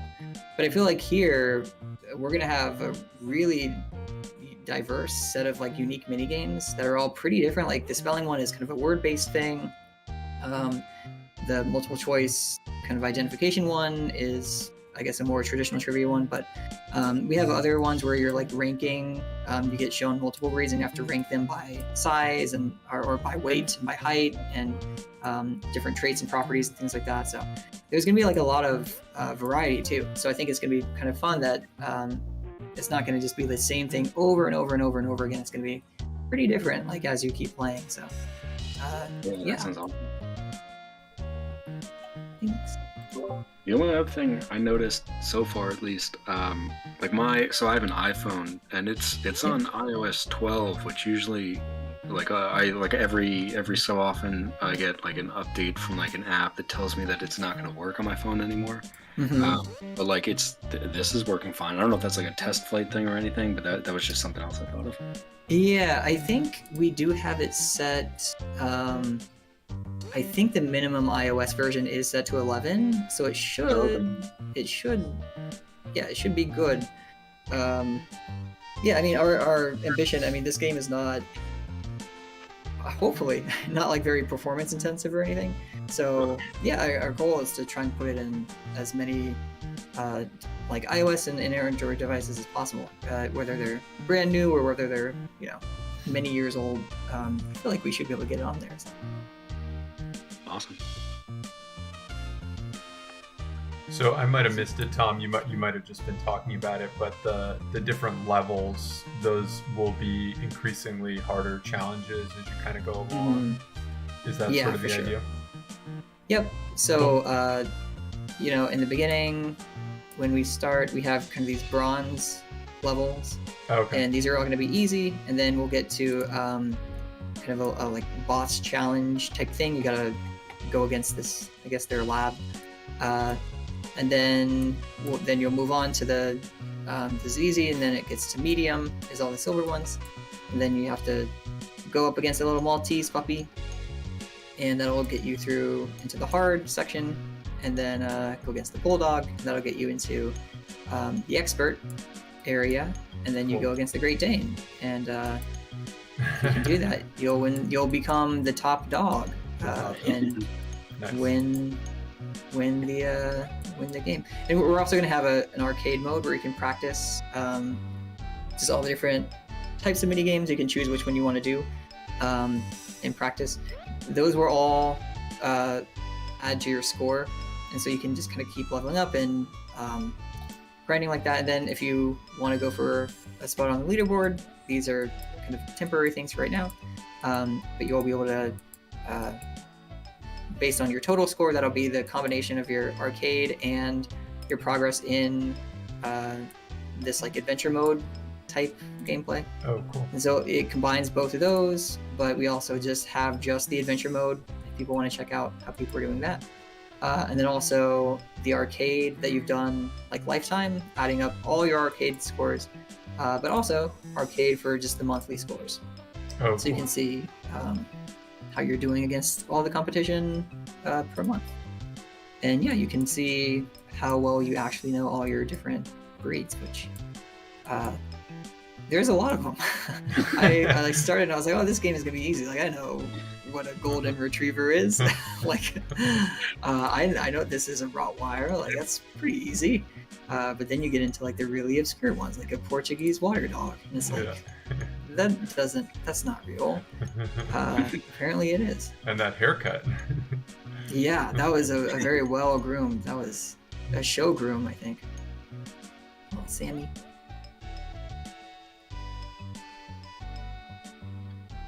Have you messed around with different versions of the spelling, like more challenging versions of the spelling game? Like I'm thinking of almost like a slightly easier, you know, I don't want to say easier, but a slightly more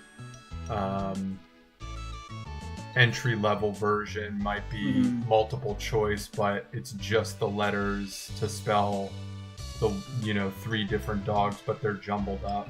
Does that make sense? Yeah. So it's kind of the same as what you're giving people. You know, that's a combination of the letters that spell the dog, but then also. Okay, nobody's talking to you, speaker. Sorry, this electronics in my house are just talking. So yeah, just give, you know, it's like, okay, here's, I guess just an anagram, right? Basically of that, but you know, here's 3 of them, and you can be like, okay, if it's Portuguese water dog, I can sort of see that written in there. But then these other 2, I don't know what they're trying to spell, but it doesn't seem right. I don't know if that makes sense. Yeah, no, that totally makes sense. That's a really great idea. I'm like totally writing it down. Because yeah, I mean, I think the first step that we're gonna try and do is, you know, spelling a poodle and spelling like a pug and like that. Those are gonna be like the lowest hanging fruit that we can like start with. But certainly, like somewhere, the difficulty ramps up pretty quickly. Especially if you start getting into, I mean, even something like a Labrador Retriever, right? Is a very, I mean, it's the most common, like the most popular dog in the United States. But spelling that is actually a little bit tricky. And so, yeah, I mean, it's going to be a really tricky kind of balance. And so maybe there is like a either a different version of this game that we kind of throw in the mix of all the different mini games that we have. I like the idea of like an anagram thing, like where it's maybe some of the letters, like maybe you get a few of the letters like to start, and there are also I don't know if anyone has played with this yet or tried this, but there is a hint button where it actually will kind of pull in and start showing you where the letters would be or should be. And then it takes a little bit of time off. And it takes away a little bit of time, and so that your time kind of coordinates with your score, right? But I mean, there's certainly like a lot of balancing that needs to be done there. But maybe there is like game modes where, or maybe even starting with like the easier modes where you start with 3 or 4 letters already filled in, or I guess you'd have to do it like a certain percentage of the letters. The total length would be filled in because it's all dynamic, of course. But, yeah, those are all like really great thoughts. I don't actually even know this one. This is. Or I wonder if even like the super ultra, you know, entry level version is just the anagram. You know, it's just literally the letters that you need to spell it. Yep. You know, and then you kind of play with it a little bit from there. Yep. Yeah, it's cool though. It's a border terrier. That's what it was. I know this one is a border terrier. Oh no. Just saw it.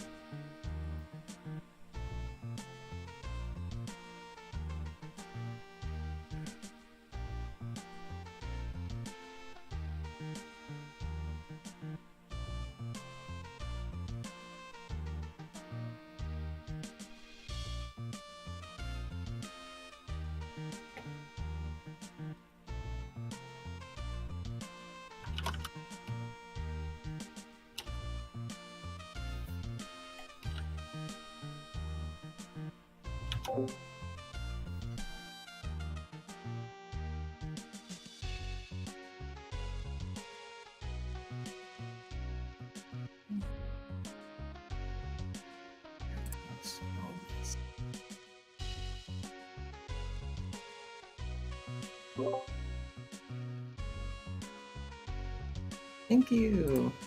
Yeah, and thanks so much for feedback. Great. Now, Gotcha.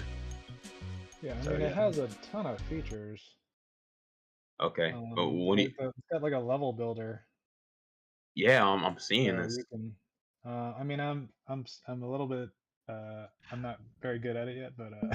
So if you click on, if you see at the top of that tile palette and over to the left, there's like a brain looking tool. Okay, yeah. So that's smart tiles, and if you turn that on, you get a more limited tile palette, but you can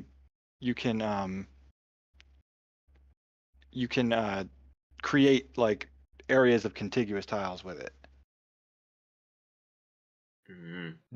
So yeah, if you pick one of these guys and you just draw a little blob in the world, it'll make a continuous sort of platform area. What? Okay, so Pretty smart. yeah, Mario Maker, hello. Yeah, my buddy made the design doc for this game for this game for this idea probably 15 years ago, and we worked Good on God. we worked on about 2 iterations of it that just didn't quite make it all the way to the end, and until like I kind of started over in Unity, and then it was like that did enough heavy lifting for us that we were able to kind of get this one to the state it's in now. That's like close enough to release. But anyway, we were at first a little bit disheartened when Mario Maker came out, and it was like, oh, well, there goes. So I see what you're saying. Like Mario Maker, like they found your game design. I mean, I doubt it, but but at the same time, I sort of took heart that like, well, you can't play that on Steam, so there's a whole, they have a naturally limited audience, and ours is a little bit different. Our editor isn't the game. It's not really, like, I hope it's fun to use, but it's not really meant to be a game while you're using it. It's a tool that comes with the game, Mario Maker, I mean, we're never going to be able to make that thing as polished as Nintendo is able to, with their resources, but... Yeah, with their 4,000, studio people. So, like, yeah, like, when do you plan on releasing this? So, it's going to come into early access in the next 2 months. Oh, that's vibing. And then we expect maybe 6 months to a year in early access till the final release. It's big bone. I like it. I bet. So how do you access the level editor? Is that secret? No, you can get to the editor. Let me switch to your other stream. Also, to get to the level editor, like, I don't know if there's a way to do it from the main screen, but I think you could do it once you play through the first 3 levels. There's kind of like a little yellow node that pops up. I think I got to the 4th when it ended, so maybe that's why. Yeah, so yeah, go to that. That's the community node, but if you hit Y now, that'll take you to the industrial forge, which is the level editor. Alright. And you can use a controller. The left stick will act as your mouse cursor. A is your click. Yeah, I see it's inverted, but yeah, it's working. Yeah, that's kind of a funny thing where it doesn't do that in Unity. It does, but it inverts it when you do a build. Steam. Yeah. I think you can also just like easily switch to the mouse by like jiggling it if if it's easier. Yeah, if you. Oh if you yeah, have yeah, a- I'm on mouse. Yeah. Yeah. Okay. Mouse is definitely easier, but you can fully use a controller. Yeah, I mean, when I use like Mario Maker, I usually use like a stylus or something like that. So I usually don't do controller stuff on that. Happy forging, comrade. So, did you get any help with making all the assets, and then you did mainly the programming, or what? I did all the programming. Yep. I hired one artist for some of the world tiles, and one of our other teammates, Jim, is the character artist. So he did, the pig and main characters. There's a boss that you can't get to in the demo, but so he did those, and I did the music, which is why it's not super great, but it's there. Okay. That's awesome. Yeah, we not exactly sure yet the budget for it, but like we might be looking into working with somebody to improve the music. Somebody who's obviously got a little bit more experience in that. Gotcha. Not bad. So you say all together it's like a team of like 3 or 4? Yeah, it's 4 of us on the team, and like I said, like we had contracted one artist, although that was like almost 6 years ago now, to make some art. Like some of the world tiles and stuff were made by an artist that I contracted. Oh, I see. So we got a question in the chat. There's a guy that was in the chat today. His name is Mark Samani, but he was a composer for our last game in the Game Jam, and he's really good. Oh yeah. Mark's cool. Yeah. 10 seconds. He's got some. Oh shit. He's got some good stuff. Oh, I'm I using just my, saw this question about the booklet and Shift Tab, and yeah, that's unfortunate.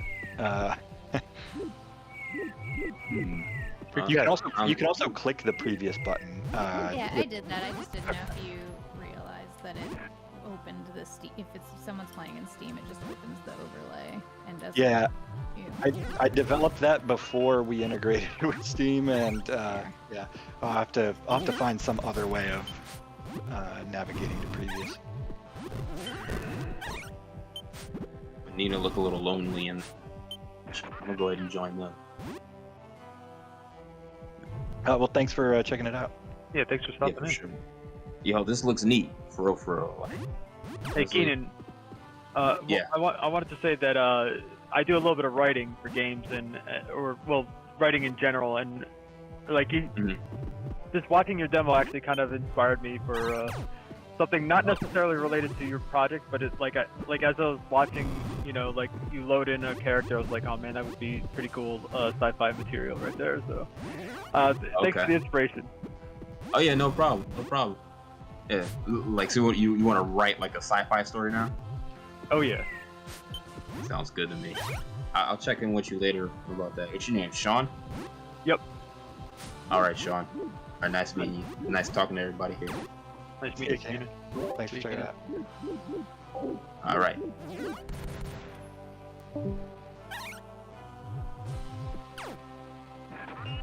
Yeah, so I'm popping back and forth between the streams.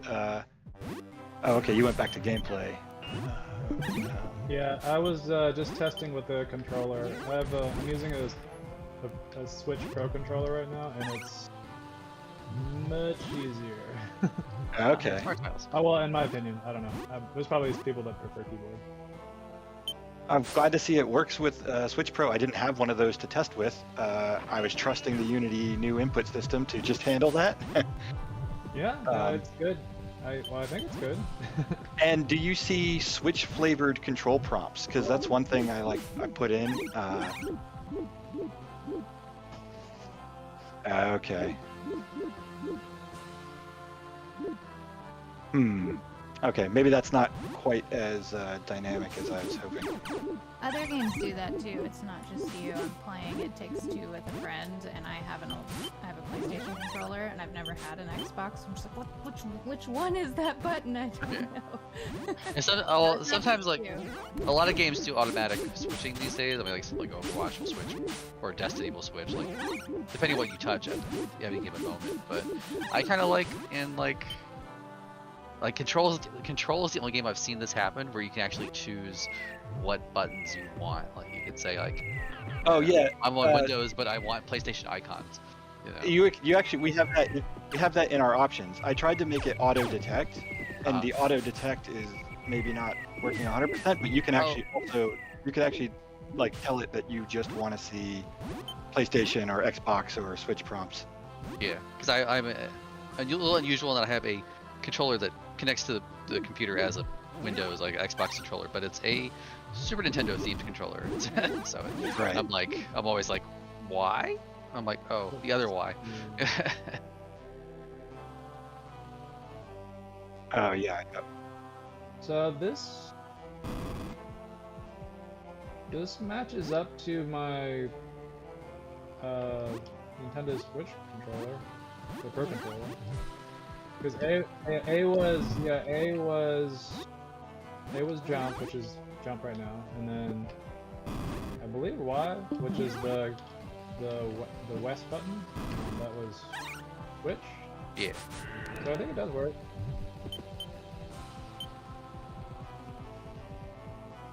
No, the labels are the same as well. So the Switch controller is A, B, X, Y, where A is east, Y is west. X is north, B is south, and then, but there, I mean, it's correct. Like A is jump, and then Y is switch. So, yeah. Yeah, you can also rebind all of the controls in the menu if you wanted to. Oh, okay. But I did see the image. It looked like it was showing the correct character, but it did look like it was showing the Xbox art for the. There's this like free controller icons pack out there, which is amazing, that I use to put all the controller prompts. Is it rewired? No, so that's like an actual asset. I'm saying I use just like a pack of images of the buttons. Oh, okay. And then I just coded everything on top of Unity's new input system. Which in some ways is pretty awesome, but in other ways was still weirdly frustrating. And like, I was making this early enough that the first time I tried to adopt it, it was still really buggy and not ready yet. And so I had to like back off and just come back to that task later. Is it much better now? They fixed it a little bit? It's a good bit better now. It's reached past like a version 1.0. I started trying it out, when it was 0. I don't remember something.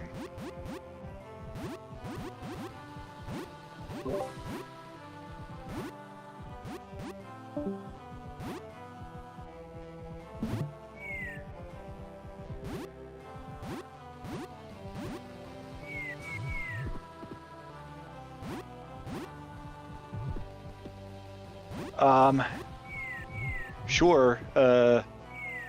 Like, so you can find us on Steam. That's our best bet. We got a website. My Twitter. We don't really have like branded Twitter set up, but I've got a Twitter. Eric, what about our Type 3 Studios website as well as? Yeah, type3studios.com. That links us to there. That links to basically everything else.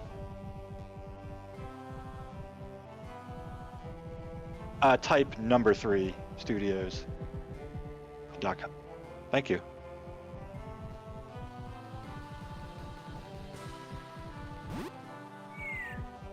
Yep, it's public and the demo is available and free. Okay, cool. So yeah, Super Marxist Twins, and then go on Steam and Steam has like a follow feature, right? So they'll like be notified if there's like new content or something like that. Yeah, follow also. I'll always also like if you like have it on a wish list, we should be releasing in the next couple of months, and you'll get an email that it's done. Oh yeah, perfect. Cool. Yeah, you'll get the actual like updates as they go live.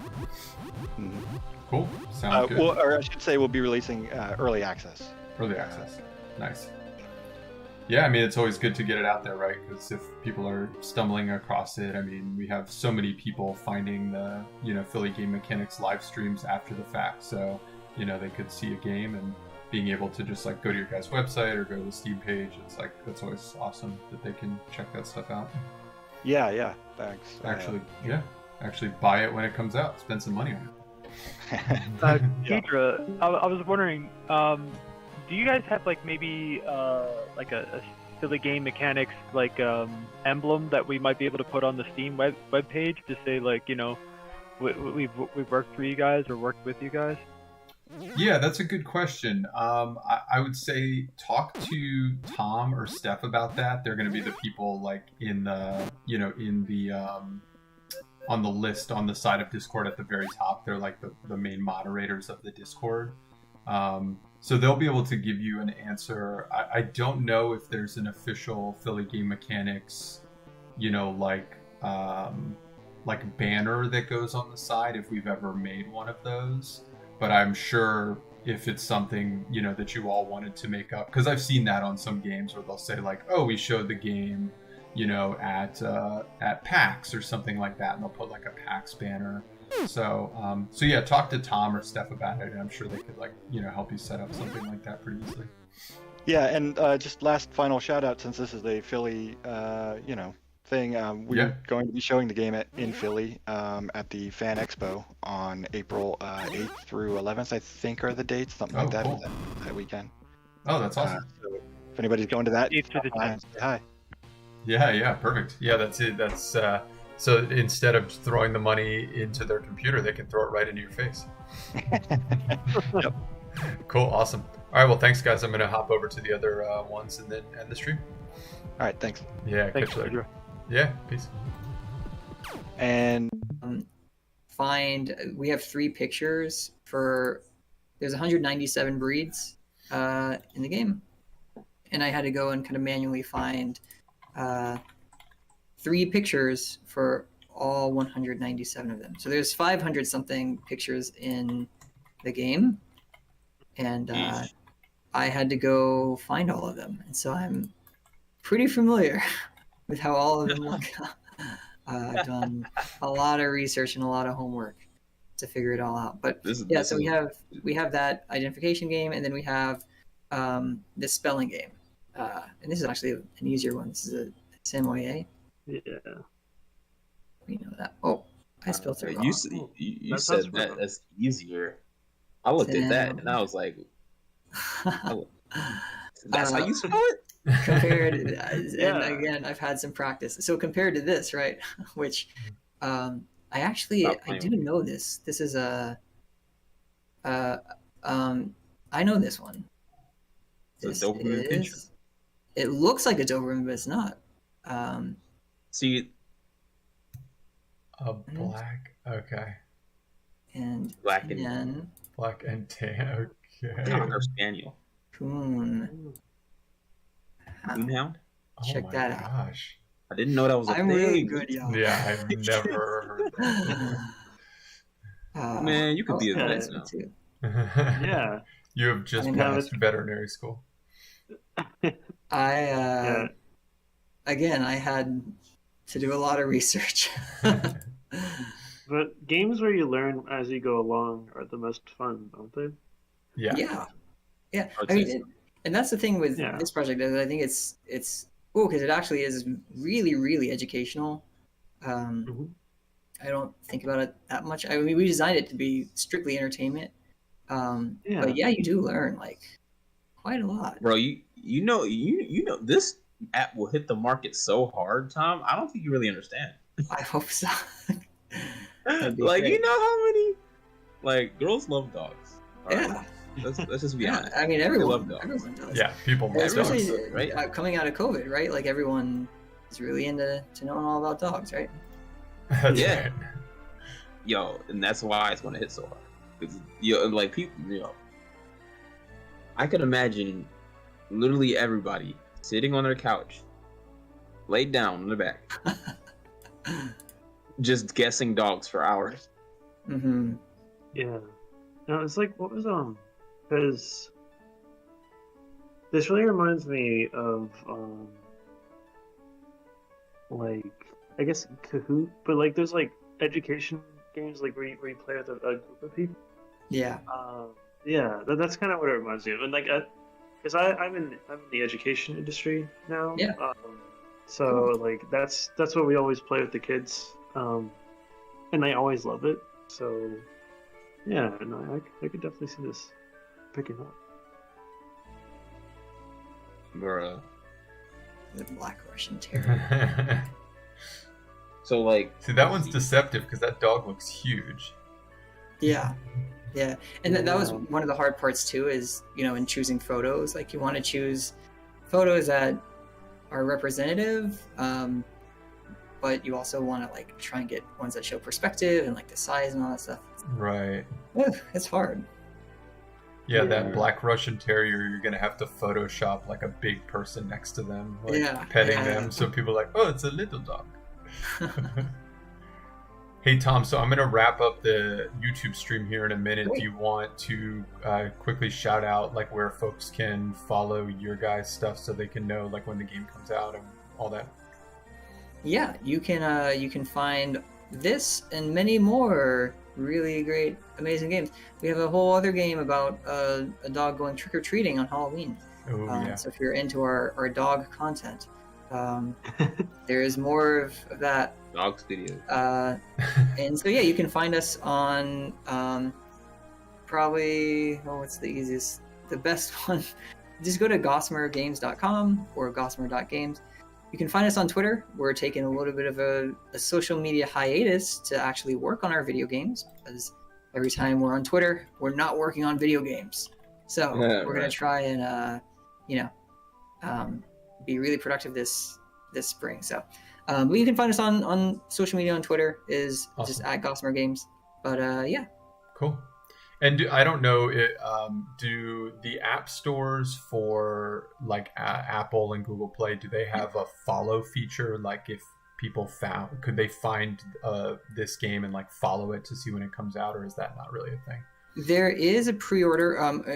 This is gonna be very likely a free-to-play game. Okay. And we will probably be putting up like pre-order, or like, yeah, I mean, you can pre-order a free game, I guess. Yeah, so we'll be putting up something where you can kind of follow it. That's not live yet, but if you just follow us on social media or just on our website, we will definitely let everyone know when this is available to play, and y'all can look at all the puppies and see how many you know. Yeah, cool. And I typed in the YouTube chat Gossamer Games, so folks can follow that if they're watching or watching after the fact. They can follow you guys and know when the game comes out. Awesome. Thanks so much. Yeah, thanks so much, and good night, everyone, and we'll see you on the next stream. Sounds great. All right. See Bye, Ben. Bye-bye. Bye, Ben. Bye.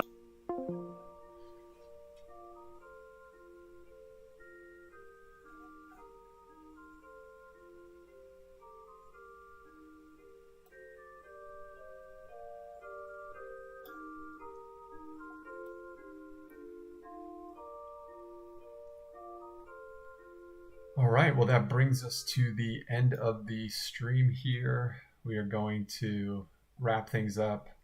Thank you so much for tuning in and watching along, seeing everyone's work, seeing the games, seeing the film projects, seeing the apps, like all this amazing stuff. So yeah, please follow along. Please subscribe to the channel. Please donate on the Patreon. Follow us on all the social media, which you can find down below in the description of this live stream. You can go right down there and find all that stuff. So if you're interested in learning more about what Philly Game Mechanics does as a nonprofit organization, supporting this great game development community, then please yeah, please follow all those places and please support what it is that Philly Game Mechanics does. So yeah, thanks so much, and we will catch you next time.